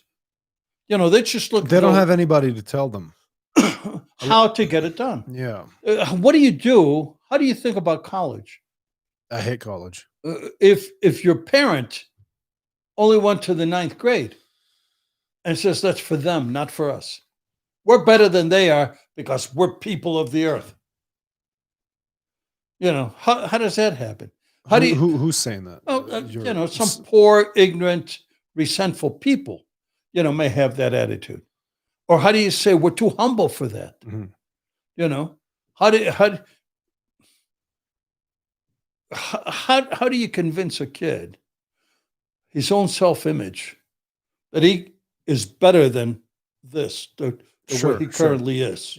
Yeah. Or where's a kid gonna hear those words of encouragement? Where's a kid gonna be shown examples of how to set up a proper structure for their lives that allows for them to have all the things, to obtain all the things that they want in life, plus support a family in a way where in a responsible way, let's just say. Well, that's socialization that you don't learn in school. Yeah. Oftentimes you're going to be a product of your neighborhood. You're going to turn out to, for the most part, match the environment that you grew up in. And there's always exceptions, and the exceptions are really cool, especially when they go back to their neighborhoods and they tell the people, "This is how I got out of here and achieved what I've achieved." I understand where you're coming from. I was in that situation, but I'm telling you that this doesn't have to be your life. What's that great? Chris Rock has kind of a routine on that, where a guy comes back to his neighborhood. I don't know. And he says, "I have a master's degree." And so, "You think you're better than me now? Want to fight?" It goes somewhere along that line. Yeah, it's kind of but there's that attitude. Yeah. You think you're better than your father now just because you went to go. Oh, I've seen that. I've Yeah. gone through that. Not me, because my father was an attorney and my mother was a teacher. But I've seen that, and I've experienced it in The kids lives start of to look others. down on their parents once the kids become more educated or more capable. That could happen. It could also be the other way around. Your parents can resent you. Very, very Your proud of father can resent you if your father was a bricklayer and you became a surgeon, and now you're making more money in a year than he's made in his life. Or your father can be so proud of you. He could be so proud. It could go either way. And it can be or your. It depends or your on who family. you are. Yeah. Yeah, it could go either way. I remember when I graduated from college, my mother said, "This is my son Kenny. He has a degree in English literature." I go, "Why don't you tell him my last name first?" Say again. "This is my son Kenny. Okay. He has a degree in English literature." Uh-huh. And Yeah, man. And you said, "Why don't you tell him my last name first?" Yeah, what'd you tell? I don't get it. What'd you tell? I mean, she couldn't stop bragging Okay. that I had a degree in English literature. Okay. She was proud of you. Absolutely. Yeah. It was so cute. I always thought it was so cute that Yeah. she would front me that way. Oh yeah. "Oh, this is my son. He has a degree. Yeah. This is my son. He went to college." Oh, that's cool. At That's that cool, point, she had not yet gone to college. My mother never finished. My mother never started high school. I don't think any of my parents made it out of maybe the 9th or the 10th grade. My mother went to college at age 52. Parents, aunts, uncles, everybody. I don't Listen think- to this. I talked my mother into going back to school. That's cool. She went to school at age 52, Oh God. graduated, and became an English teacher for That's the rest cool. of her life. That's cool. She's still No, she passed away a couple years back. That did the Yeah. math real quick. I was like, Yeah, she passed away. yeah. She was just. I encouraged my mom to go to college. Yeah. I want to ask you something that ties into what we were just talking about with the whole population control, the societal structures, people who have kids and don't think about supporting their families, and government aid and all these things. It's going to tie into all of that. It's something we also talked about on Facebook. You said that we were having a conversation about capitalism and socialism, and you said that socialism is the fire department coming to your rescue, and capitalism is the insurance company denying your claim. Yeah. And so within that conversation, I had commented, what produces the money that funds the fire departments? And you said taxes generated by our GNP. What is GNP? Gross national product. GNP. And our GNP is directly related to our free market capitalist system, but you misunderstand the nature of capitalism. What is it about the nature of capitalism that I'm misunderstanding? You know, when people talk about communism, socialism, communism is when the government controls the means of production and the means of distribution. Central planning, for example, when Washington would tell Detroit how many cars you're going to manufacture this year, what model, and at what price you're going to sell them for, and where you're going to ship them to. That's a communist economic system. Oftentimes, it is accompanied by totalitarianism. In most cases, it is, because people's natural tendency is to survive as individuals, you know, rather than by collectivism. And that economic system has continuously been shown to fail. How many communist countries do we have left? We have Cuba. Yeah, we were trying to figure that out before the show. I think We 4. have Cuba. We have Venezuela. And they're both shitholes, Yeah, you know, economically. right. But, you know, in Cuba, a doctor only makes as much as a teacher. And why would anybody even want to become a doctor if you're going to make the For same living status. as There's still everybody else? status in the profession. I guess. They say there's only one title Maybe left. you can get a hotter girl, but Yeah, there you go. Well, that's an incentive. Or a hotter husband if you're a woman. right. You know, whatever. But the point I'm making is when our government controls the means of production and distribution is when a government is a communist country. That's what a communist country is. Got it. So just because somebody doesn't like your view of the Second Amendment, that doesn't make him a communist.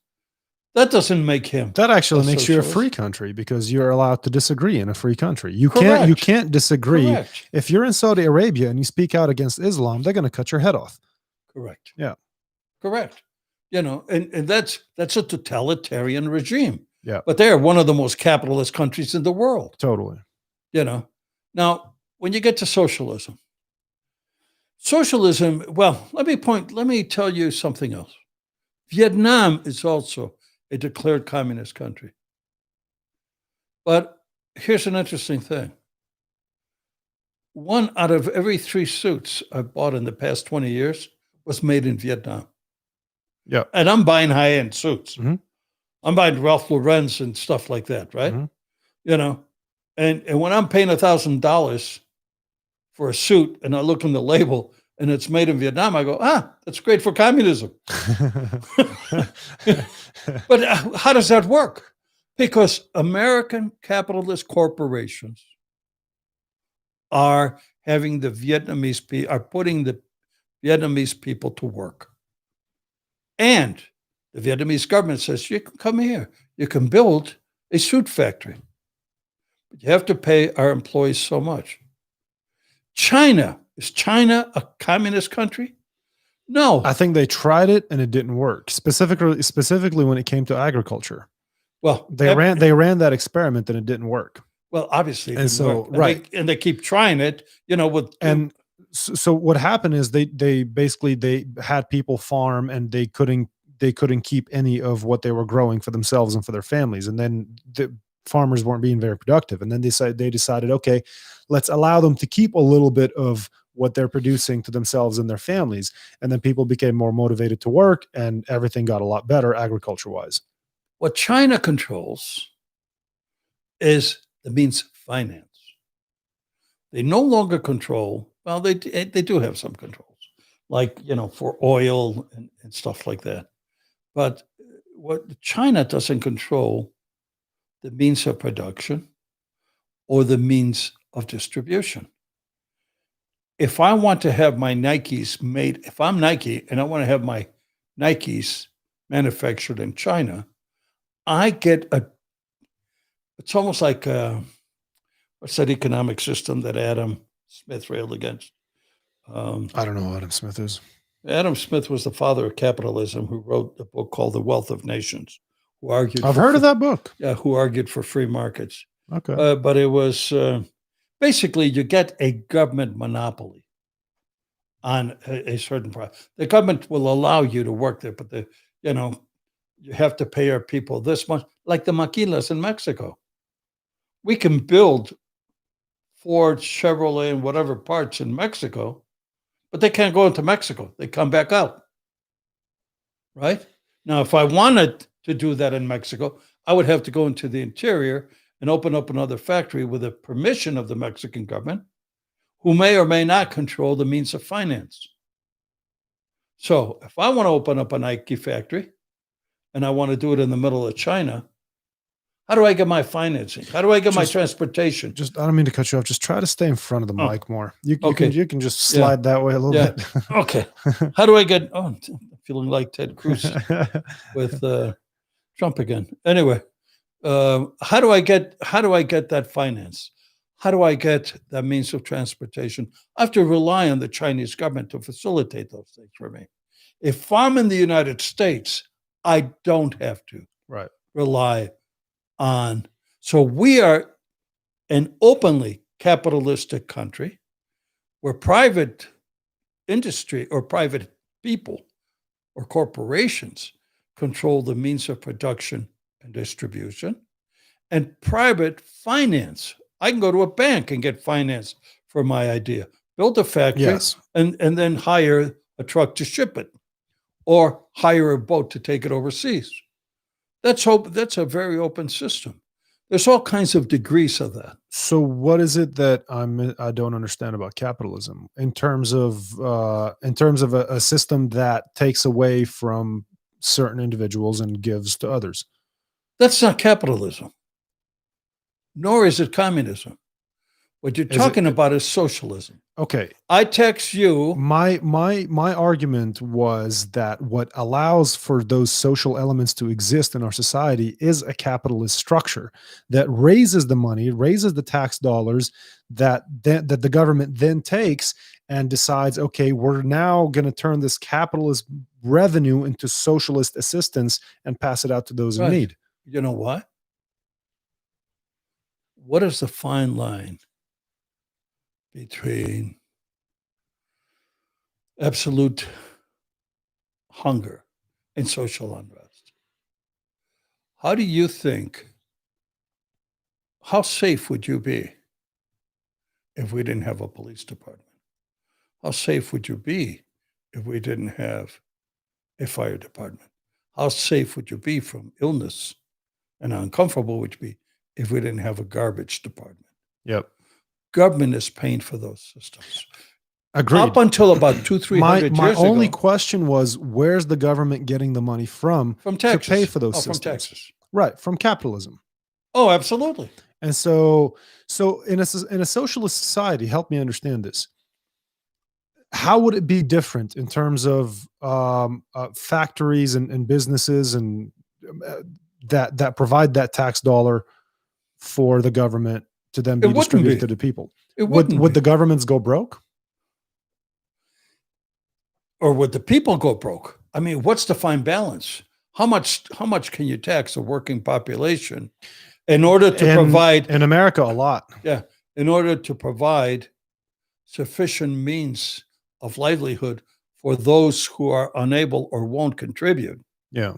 In order for the humane purpose. And some people can't contribute. Yeah. And some people just can't. In today's world, there's the reality that needs to be taken into consideration, even by the hardcore conservatives and the Republicans and the people who don't want to give away any money, which is that there's a percentage of the population who are simply incapable of actually being productive members of society in a financial sense. They simply don't have what it takes to actually function in an increasingly technological world.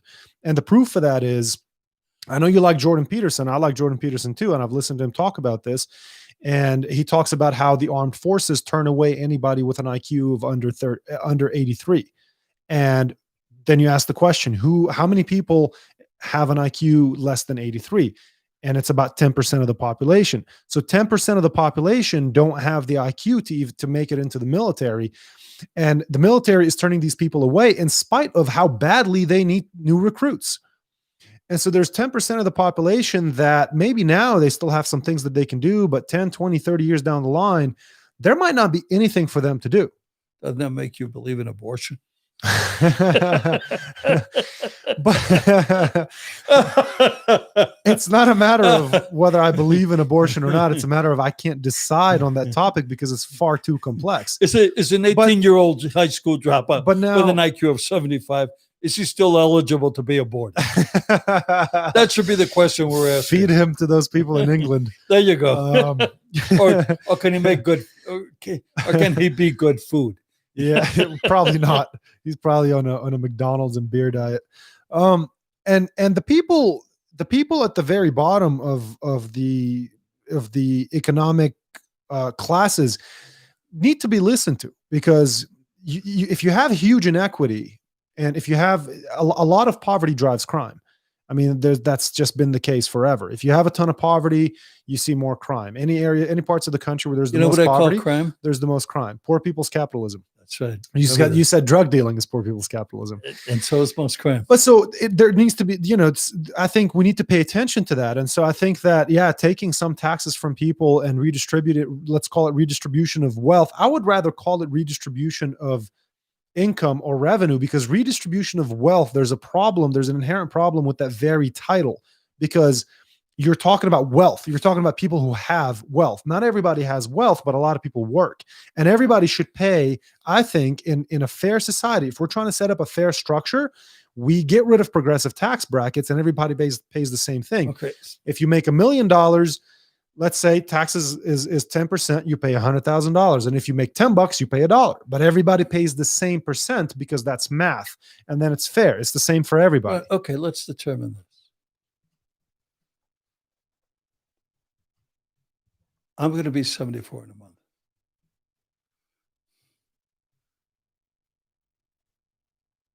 You know what I have that some of the richest people in the world don't have? I have enough. I have enough. I have enough. Yep. And that's where we want to get to. It's human beings, as economic beings. But we live in a commercialistic society. I'm wearing an Omega watch.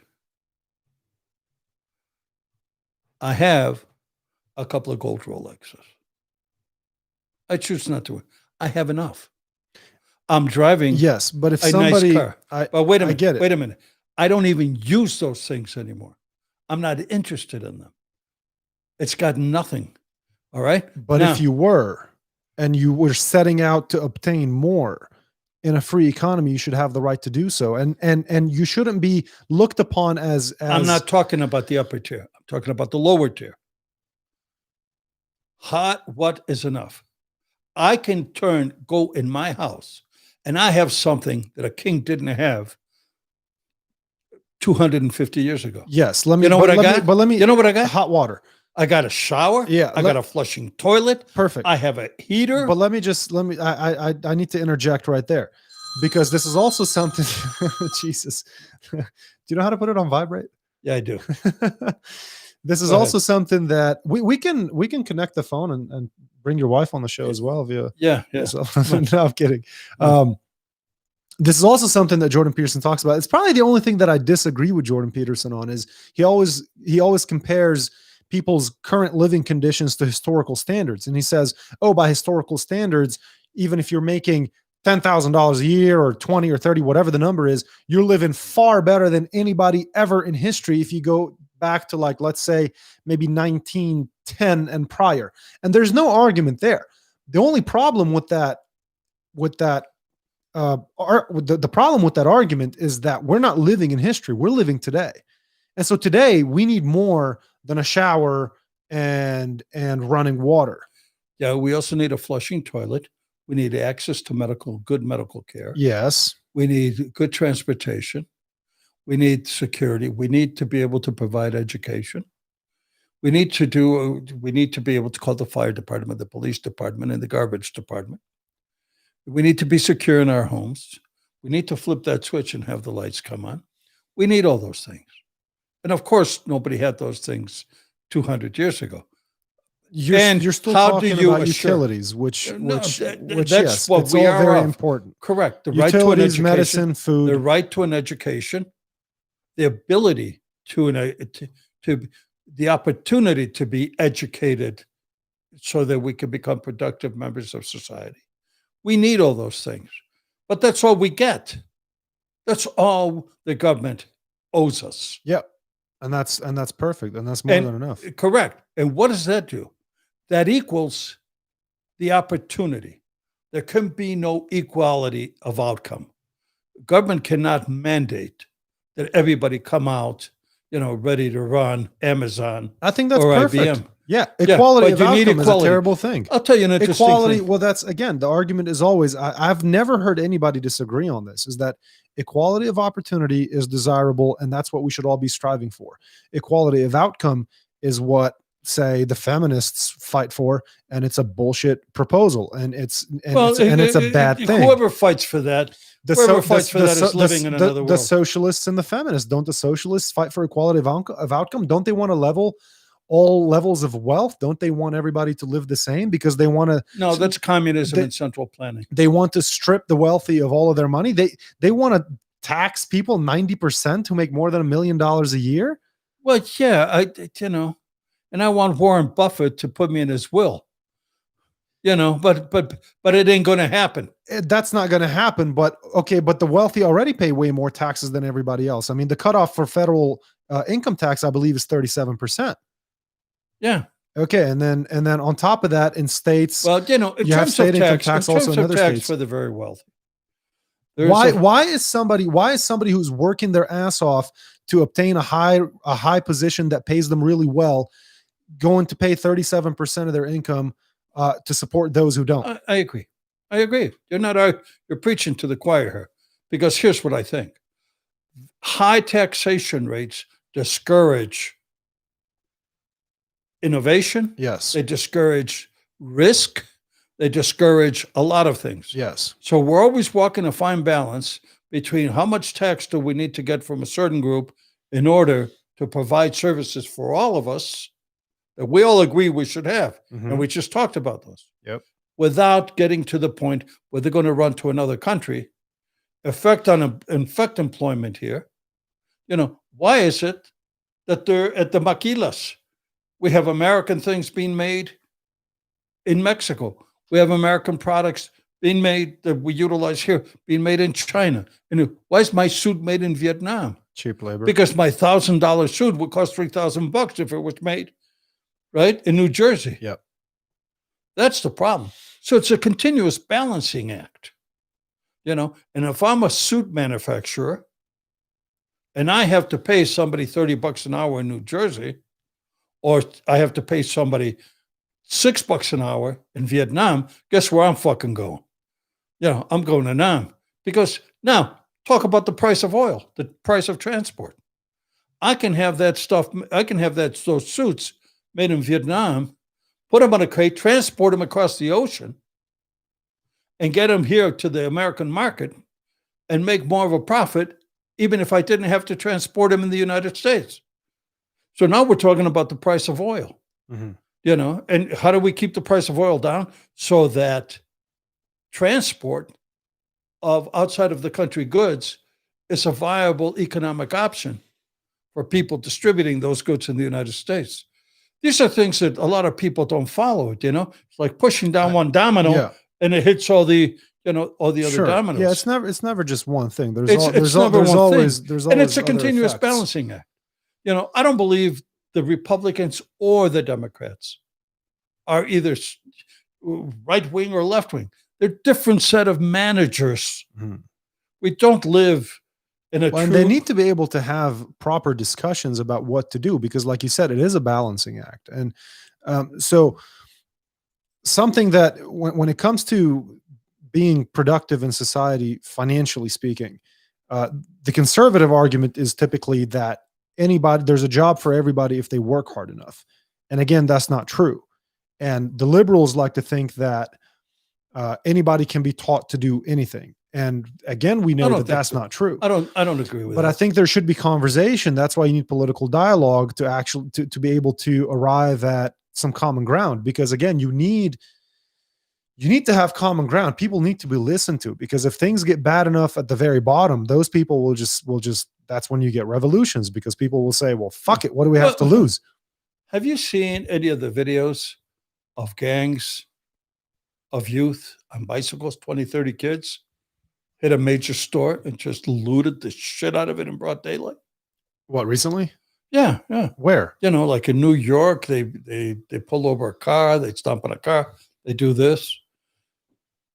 There's an anthropological element here. Those are youthful raiding parties. I was reading something about the Renaissance and Renaissance Italy. This is in the year 1460 or something. A group of youths wearing a certain color of uniforms takes over a bridge and starts charging a toll for anybody, a public bridge.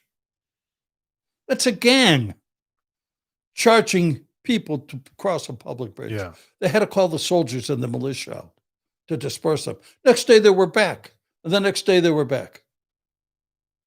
Okay? That's in 1460 or something like that happened. That's the exact same raiding party that hits the Black Lives Matters stores during those riots. During the Black Lives Matters riots, that's the same, anthropologically speaking, raiding party. I get on a bus and I see one gang member sitting in front of me all tatted up.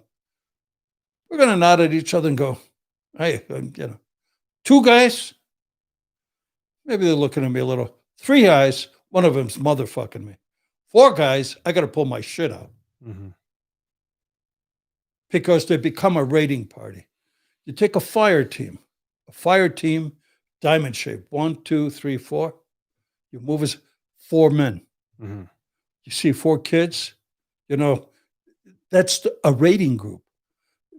That's how we lived in the wild before we went to the age of agriculture. That's how young men used to lead their tribes on hunting trips. That's how young Indian boys used to go on raiding parties to steal ponies. Yeah, I get it.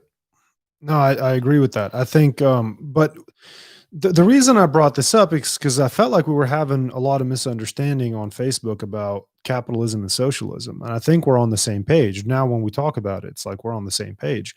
But I'm still not too clear about, like, do you think there's a role for socialism in society? Aside from what we just discussed, like, do you think? No. Do you think America should? There's got to be a limit to how much each one of us can contribute. And how do we know where to draw that line? The church used to have a perfect thing: tithes. Yeah, 10%. And it's been talked about enormously. 10% goes to the government. Just a flat income tax. See, that'd be great.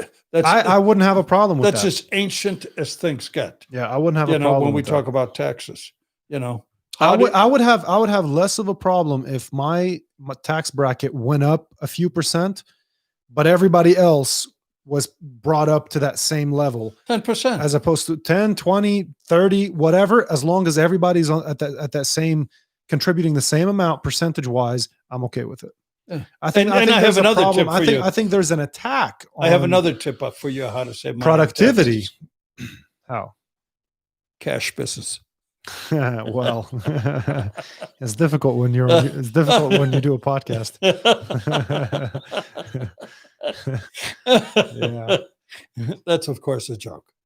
Of course. No, but and look, while prostitution, if it gets legalized in Texas, I might open a brothel.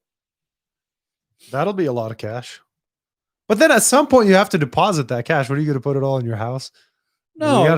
If it's legal, it's state income tax. It wouldn't be. Listen, prostitution is not a federal crime. Crossing interstate lines to promote prostitution is a federal crime. So, But it's still a state crime in Texas. If you're getting paid for sex, you're going to jail. correct. Yeah. Correct. Yeah. Yeah, no. I know you get technical because you're an attorney, but No. What I'm saying is, let's say you meet a nice girl.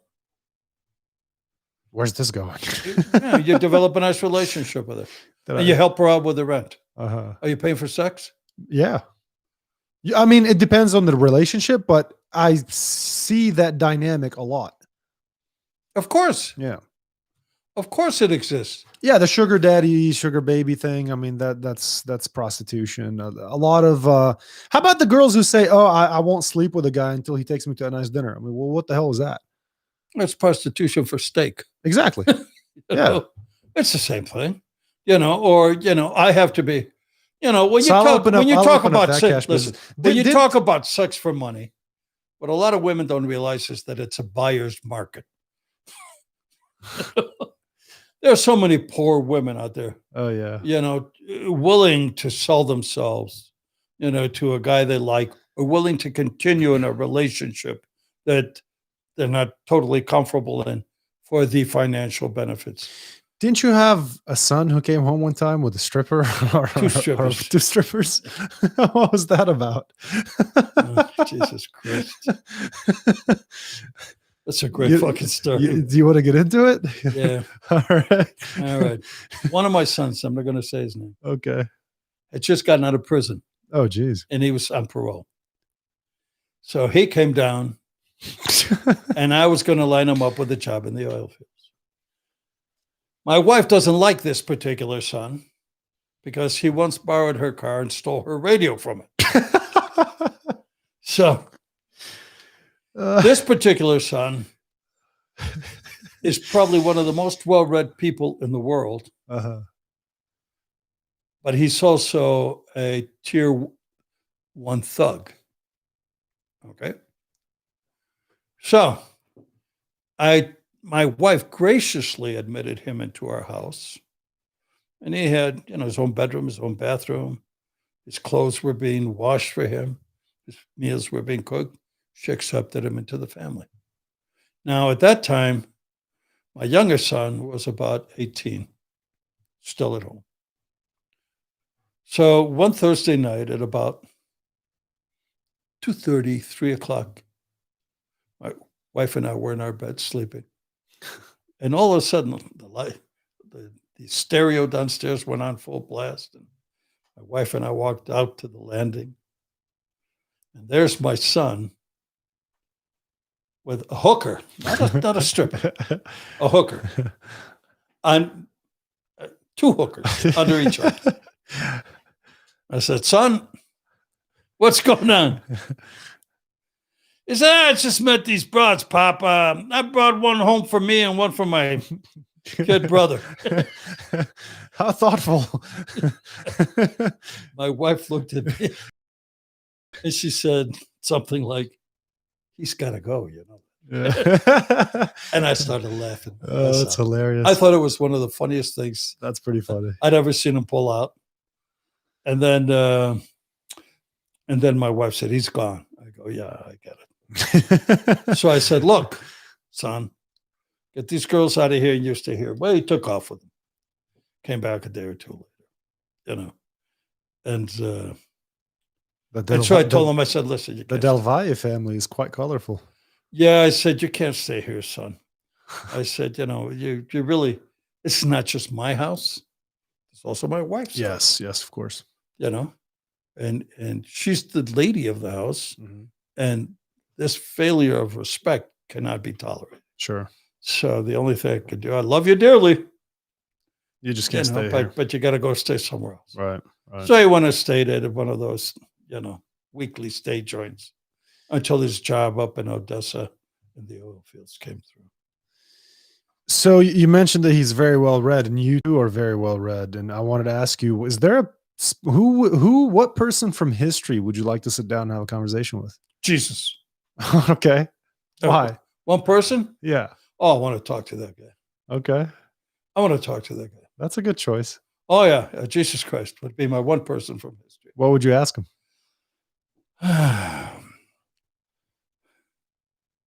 I would inquire as to his philosophy, to his teachings, to how he thought about the world around him. You know, uh, let me tell you an interesting thing. I'm an atheist, but I see the miracle of religion in people's lives on a weekly basis.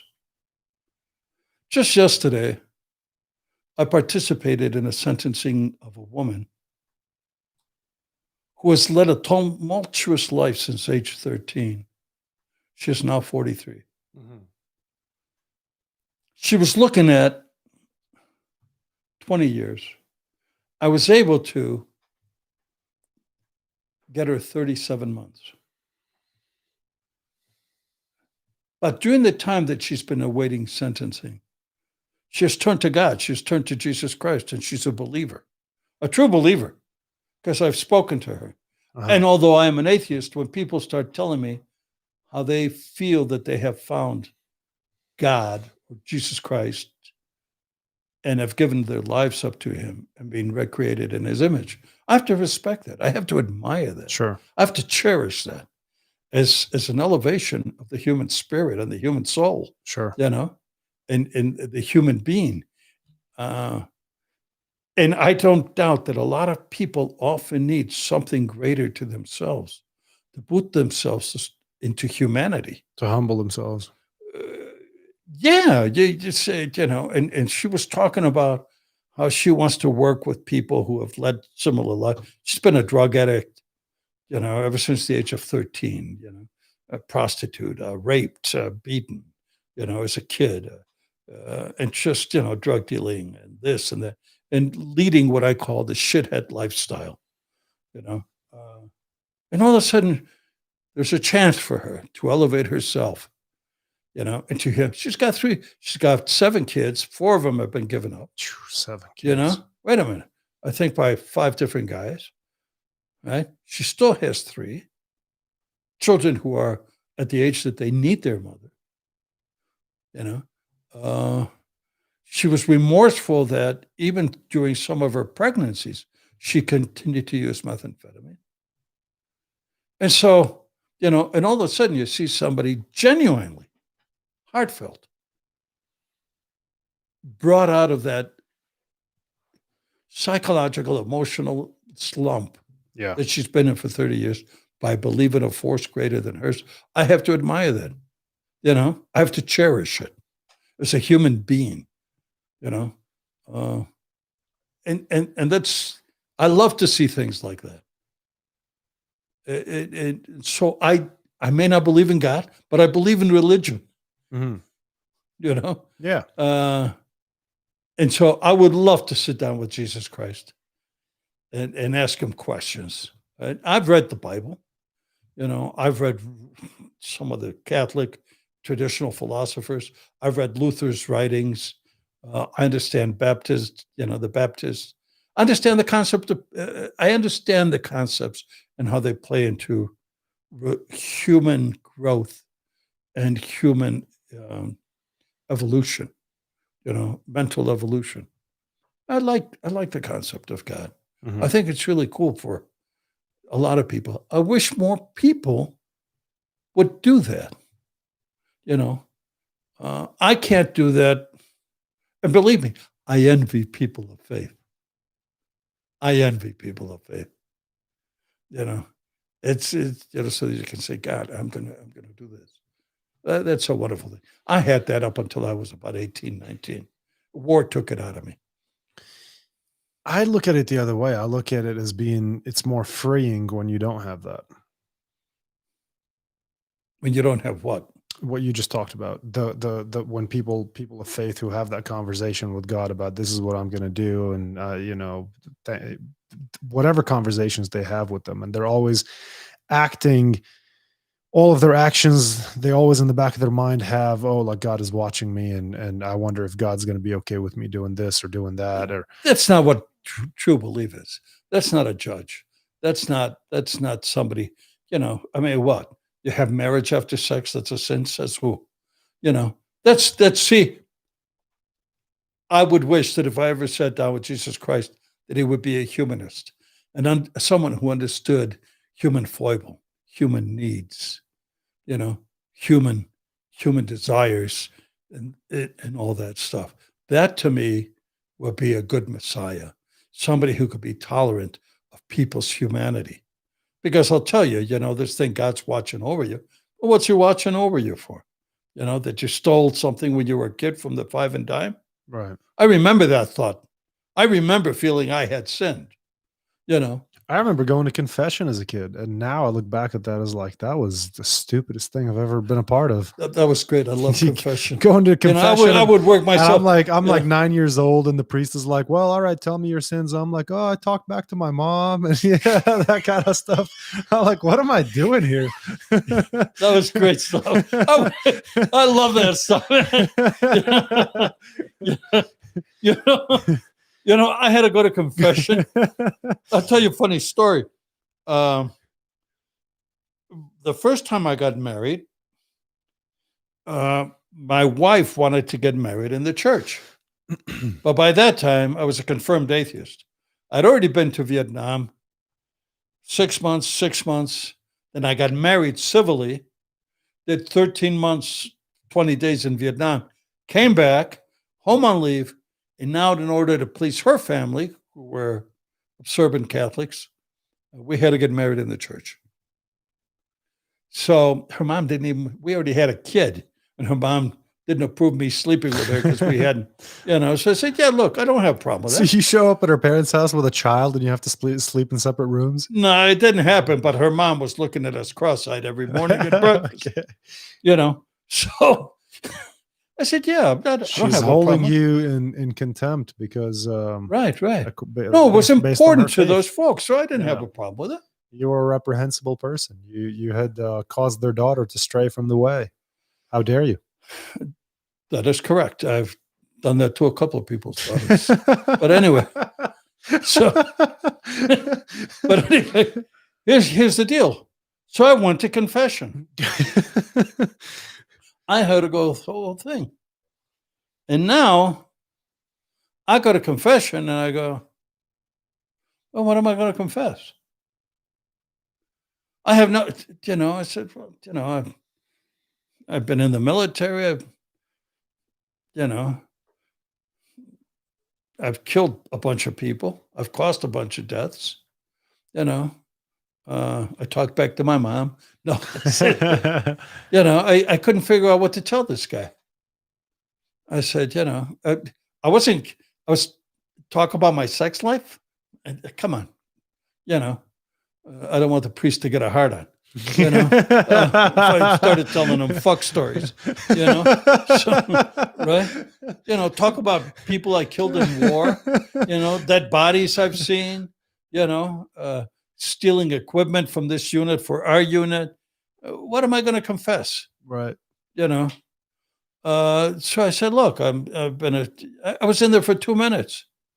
What sins have you committed? Forgive me, Father. I had to go over it with my wife. She told me the lingo, it's been it's been like 4 years since my last confession, blah, blah, blah. The last time I confessed, I was a devout Catholic. When I got to the war, before I went up to where my unit was at, before I got to the actual fighting, I must have gone to confession 2 or 3 times. I wanted to die with a clean soul.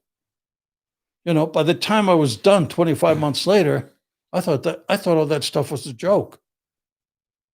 I remember looking at now that's a conversation. If you just told all that to Jesus Christ, I'd want to be sitting in listening. Yeah. I want to know, what do you think of this? I want to know what he says. Yeah. What's his response? What do you think of this? Well, I mean, why is sex outside of marriage a crime? And he would say, is it? Who said that? I never said that. Is that in the Bible?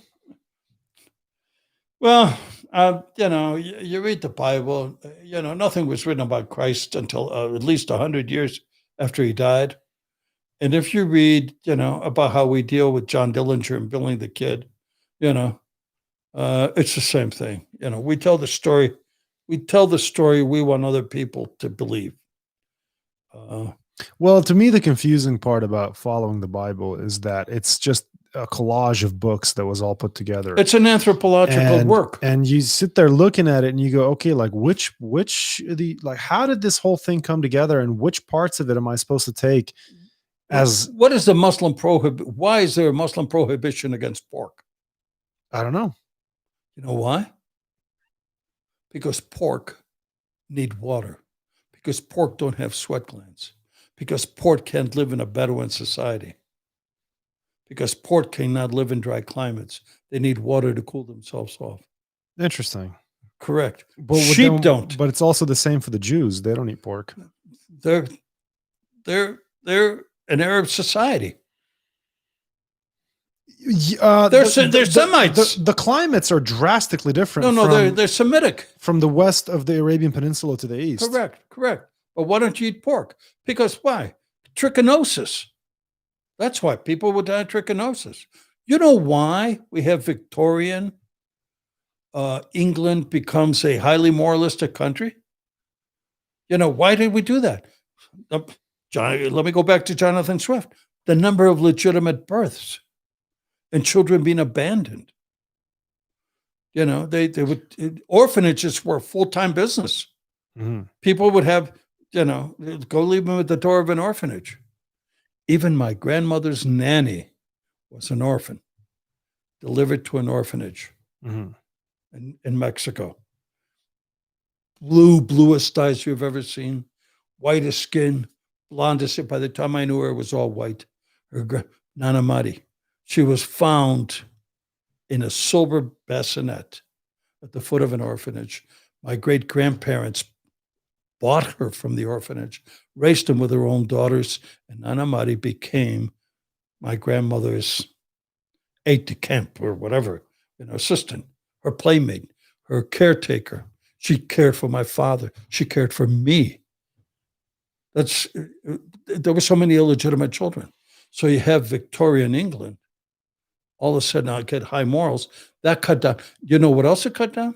The raging syphilis that back in those days used to drive people crazy and insane and cause death through extramarital, non-protected sex.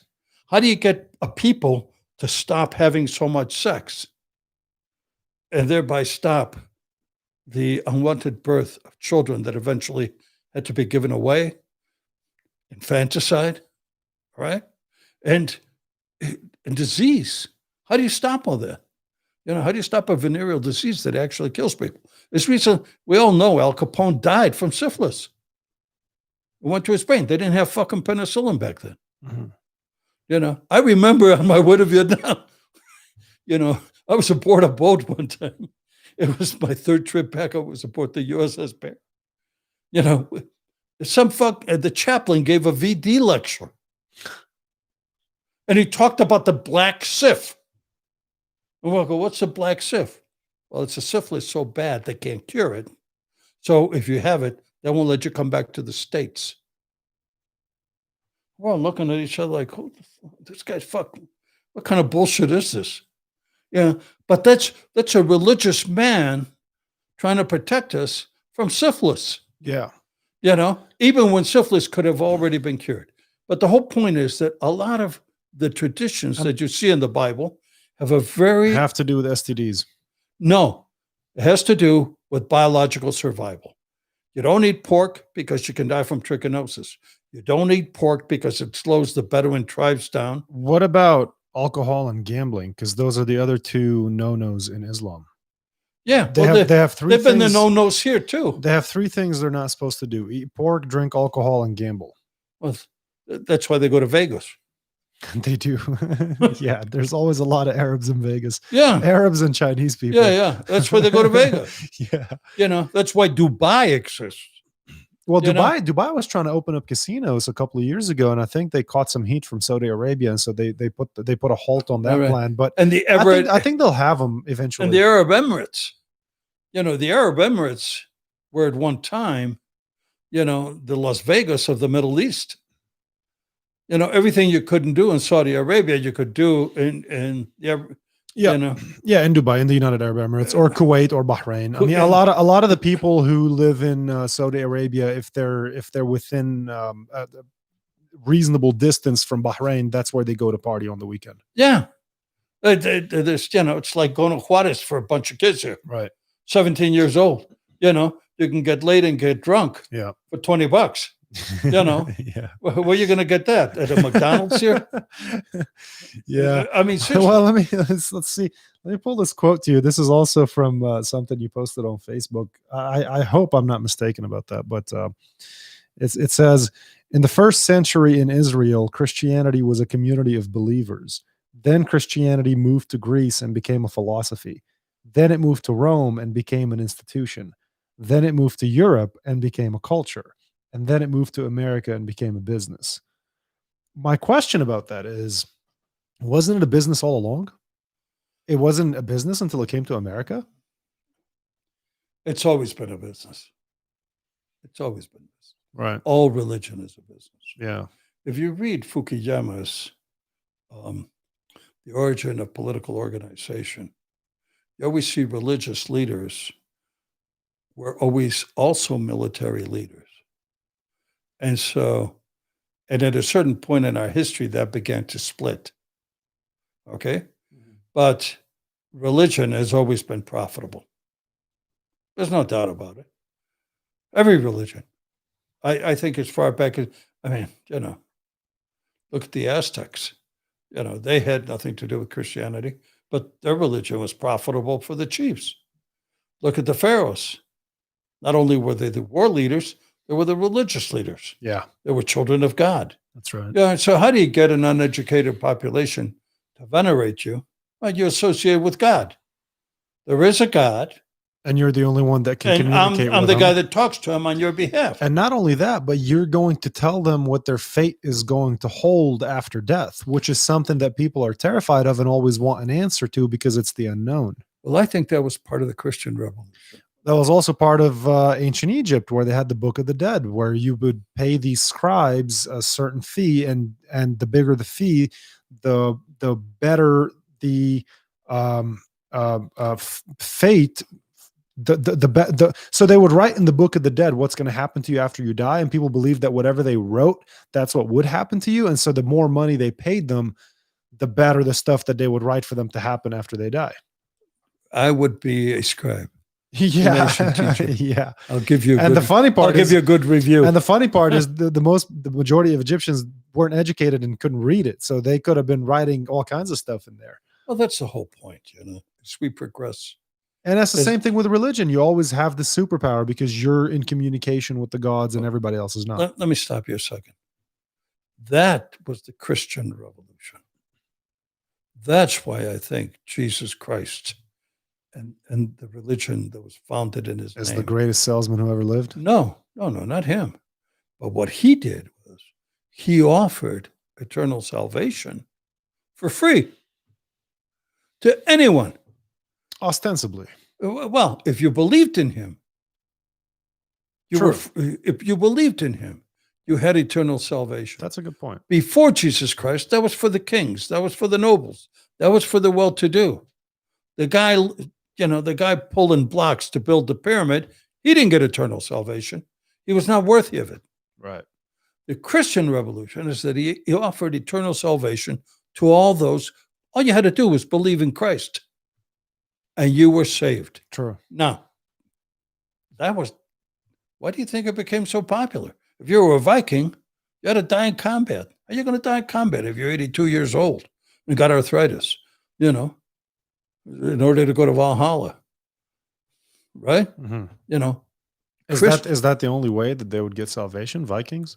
Well, that was according to Viking myths. They had to die in war? If you die in combat, Wow. Well, that's the Valkyries would come down, pick you up on a winged horse, take you up to Valhalla, and you would spend all day fighting, all night having sex and drinking, and then you could die and be reborn again the next day with a wonderful body you had at age 28, 29, sounds 30. incredible. Islam took a page out of that book, where if you die in war, you're a jihadist and you go straight to heaven. Yeah. How do you get guys to do that? How do I get a guy to risk his life for free? You convince him that he's going to go to heaven and he's going to have unlimited sex at unlimited women at his disposal and an eternal hard on, and he could. And how do I fine. enforce that? By prohibiting you from having women here unless you jump through certain hoops. Yes. So that is good- the most good desirable point. thing. Yeah, good point. You know, how do I get laid? Well, I get killed with a sword in my hand, killing a Christian. That's right. That's a good point. Yeah, yeah. No women for you unless you go on this Do you route. understand? And then at the end of this path, once you get killed in war, you're gonna have all the women that you want. Correct. Yeah. So, I mean, it's an easy sell. Yeah. It's an easy sell. Yeah, but the fact that people are still buying it is what's weird. Well, that's ignorance. Yeah. I mean, what else are you going to buy if that's your view of the world? You know, if you're indoctrinated into that. If view that's of the all you world. know, yeah, you can't blame them if that's all they know. No, you just have to kill them. They don't have Google. That's just all they don't have Google. They don't have the internet. You have been overseas. You have been in Arabic countries. Yeah, grew up there. You know what a goofy idea or concept foreigners have of Americans. Have you ever experienced that? Oh, Americans are like this. Americans are like that. You know, you Americans think this way. You know, and you get Middle Eastern and Oriental people, and everything's a fucking conspiracy. Nothing is simple and direct. Everything is got all kinds of roots and weaving in and out. Nothing can be direct. And I'll tell you what the difference is. Greek Roman culture. You know, Greek culture taught us to think clearly. And Greek culture was alive and well up until the age of Islam and the Arabian Peninsula. How did Greek culture teach us to think clearly? Well, the Aristotelian method, logic. Let's logic this out. Let's think this through. Believe they didn't always get it right. They believed in a million gods. Well, you know, what that comes from pantheism, which is basically, you know, there's a god of the rock, there's a god of the water, there's a god of the tree, there's a god of this, there's a god of that. And again, and I can talk to the gods for you, and you have to bring me money. Yeah.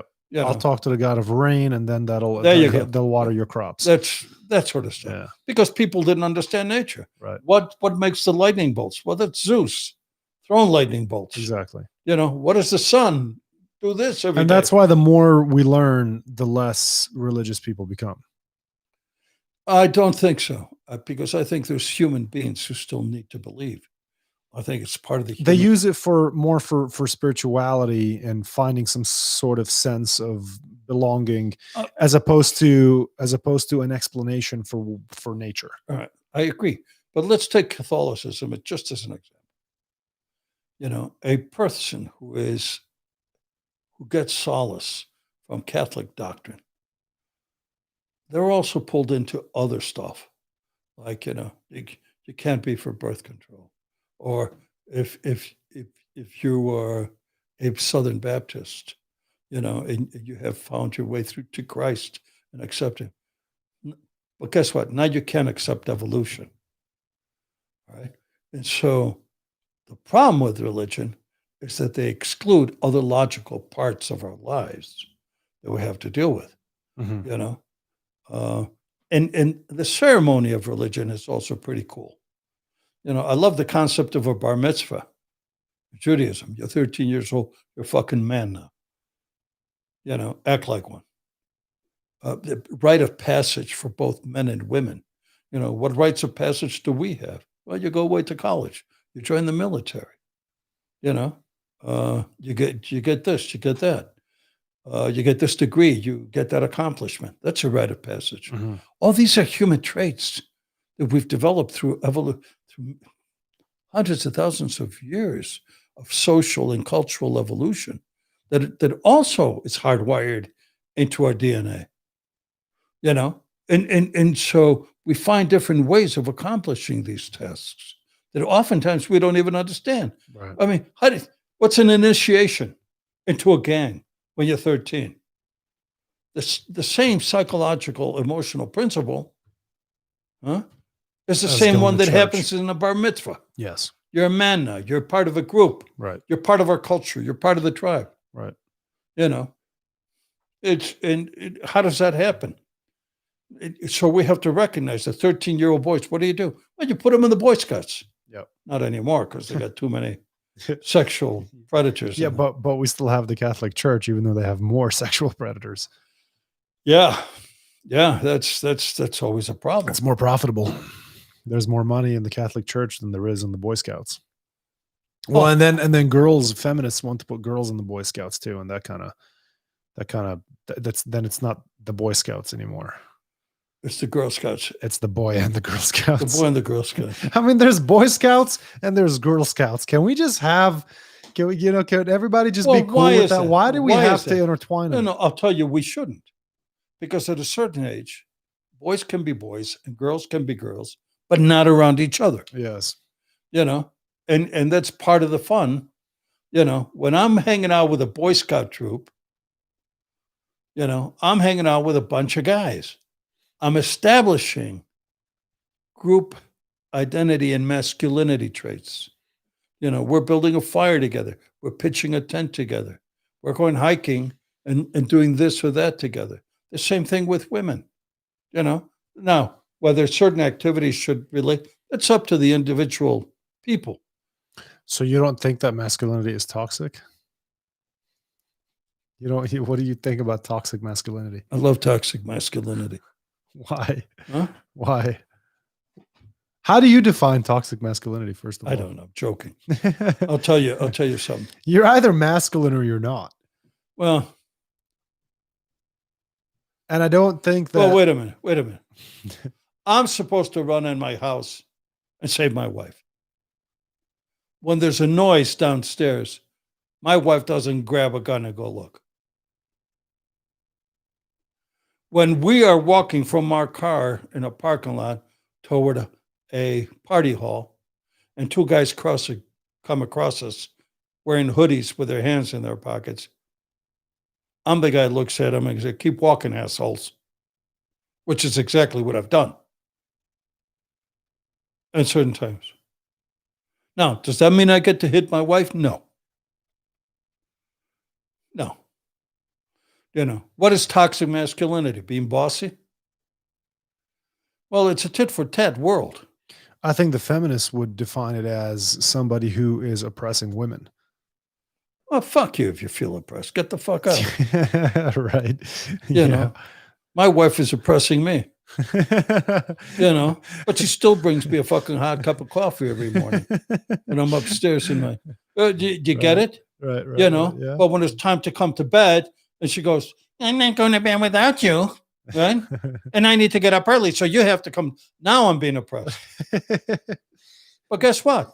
She loves me. She takes care of my shit all day. Yeah. So I'm going to do that for her. Yeah, well, there's these women who think that masculinity is these people, these men who are not allowing women to be all that they can be in society because we're the ones holding all the good jobs and taking all of the pay raises and not paying them what they deserve and not allowing them to flourish in the professional world the way that they otherwise would if these men were removed from the equation. I think that's a bunch of horseshit. Well, that's their fucking problem, isn't it? Yeah, not my problem. Exactly, and I think that all that movement has done is it has led to a society of weak men. It has just grown. We've got all these. Oh, fuck! I love this. Man, we've got all these weak men who are unfit to be parents. They are incapable of attracting or keeping a woman attracted. They are no. They keep a lot of women. They are unable. Women like those guys. Short term, some women short term. No. A lot of women are very happy with that kind of guy. They like to shove those men around. But if you ask one of those women, is this a man that you see yourself building a future with and having babies with, they will say no. I doubt that. A lot of women want just that kind of guy.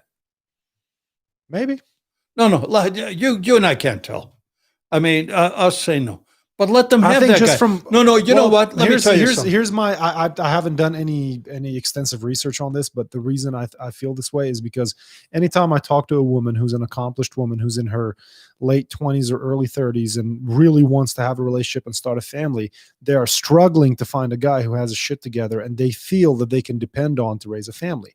That's just all the conversations that I've had. I see it on social media all the time. Women are constantly complaining about, I can't find a man. It's nothing but overgrown boys. Well, that's the Peter Pan principle. Because listen, I like those guys. I want to see more of them. Why? It's easier to take their shit from them. Mm-hmm. That's what I figured you were going to say. You know, I know some guy, you know, that lives down the block, and he says, "Oh, yeah, I don't believe in firearms, and I shouldn't lock my door." And then I go, "Good, I know where to go get shit." Yeah. In case the shit ever hits the fan. Yeah. And guess what?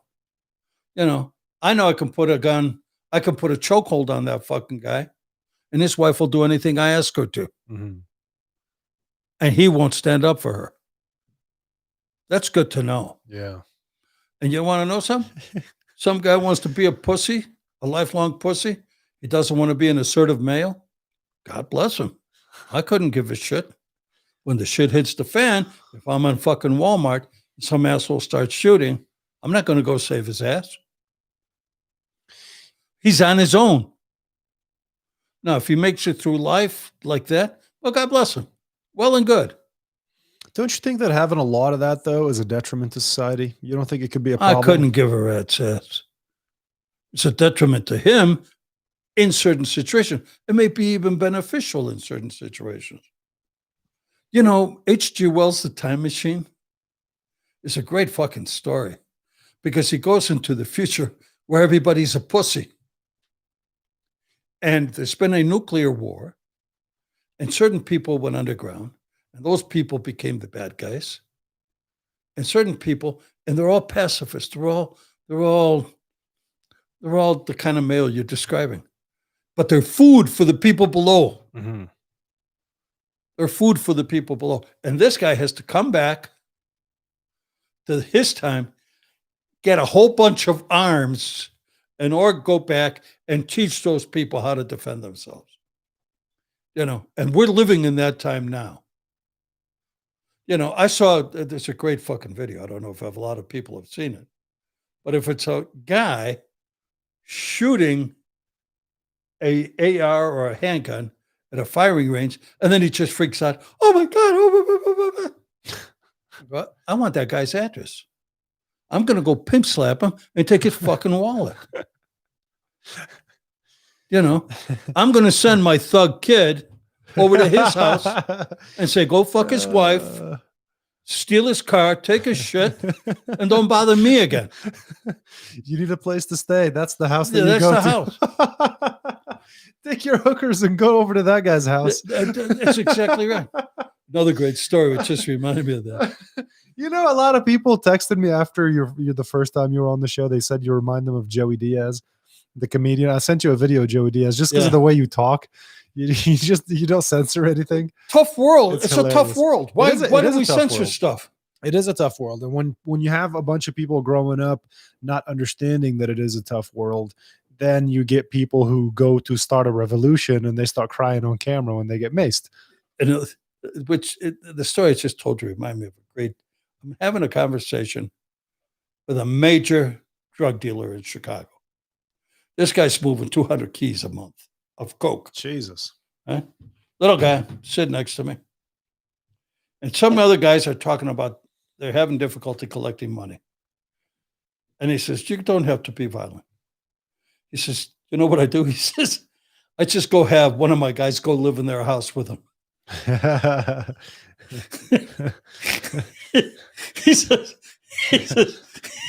He says he's sticking his nose in the icebox, you know, opening up the bathroom, taking a shit in the bathroom and not flushing, you know, pinching the daughter's ass. He says, it's a fucking amazing how fast people pay. I don't have to be violent. I don't have to kidnap somebody to collect a drug debt. I just put one of my guys in their house. This guy's going to stay here. You know, and the whole point is, and you're talking about a rough crowd. Well, in your line of work, you're dealing with rough people all the time. Not really. It's, you know. You've never had a client threaten you? Oh, yeah. How did that go down? How did that go down? Well, the guy was sitting across from me, and it was a 23-year-old murder case that I thought I could win real easy. because the guy hadn't been arrested. There were no witnesses around. All of a sudden, the day of trial, they come up with a bunch of witnesses, and they remembered the guy. And the guy by that point had been in custody. He had been busted in California and brought back to Chicago for trial. And it was a stupid crime. It's just a shootout at a bar. The bar wasn't there. The witnesses were all gone. I show up the day of fucking trial, and they got all the witnesses. They got about 4 or 5 witnesses. I talked to the witnesses, and they kind of remember. They don't. The prosecutor, I said, I need a continuance. No problem. You get a continuance. On the way out, the prosecutor says, well, your guy takes 7. By this time, my guy's been in custody 3 years. Wow. Right? Extradited from California, waiting for trial in Chicago. We're doing all the discovery, all the investigation. It's been 3 years. So if he takes 7 years back then, it was a day for a day. He's looking at 3.5 years. He's been in almost 3 years, a little short of 3 years. And you plead guilty, you get an extra 90, you get a gift of 90 days going in. So if this guy goes in, he's got 3-4 months to do. He's an American citizen. He's not going to get deported. Right? So I go talk to my guy, and he takes the deal. So I go talk to his brother, and I remember I charged this guy about 50 G's or something like that. This back in the 80s. Good money. So I said, you promised me you'd walk my brother. I said, I didn't promise. So he looks at me and he goes, you know what, motherfucker? I'm coming back with a gun. I go, really? He says, yeah. And he starts to get up. I reach in my drawer. I pull out a gun. I go, how the fuck you going to make it out the door, asshole?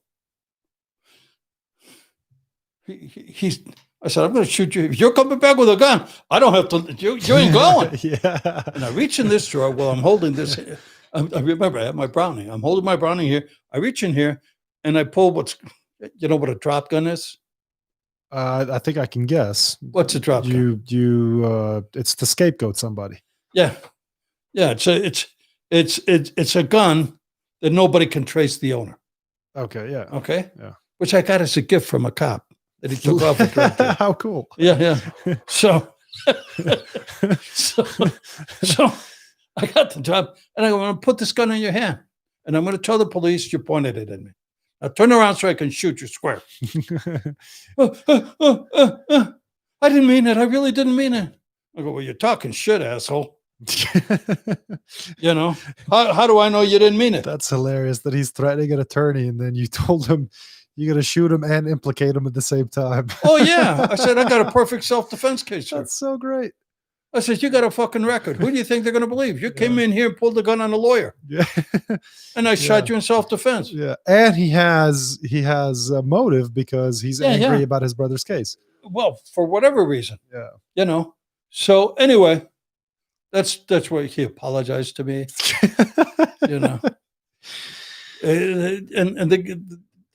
I blame toxic masculinity.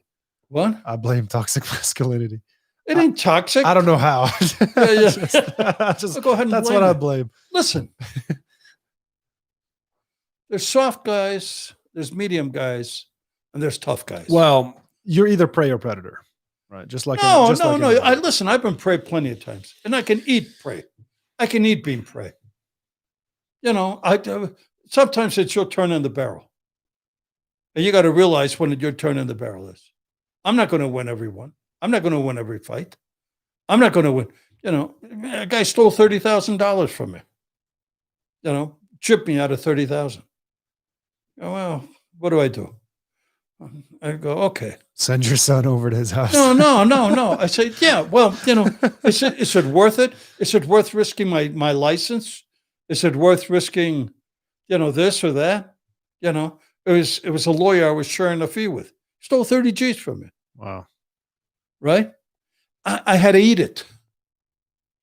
Yeah, sometimes you just I'm pissed off. I'm still pissed off. This was 25 years ago. I'm still fucking pissed off. Yeah. Right? The guy fucked me. Now, after I was here, there was a bondsman that tried to fuck me out of $400,000. I went to him and I said, you can't do that. I said, look, you can get me. Sometimes I know it's my turn in the barrel. I can take a hit. you know.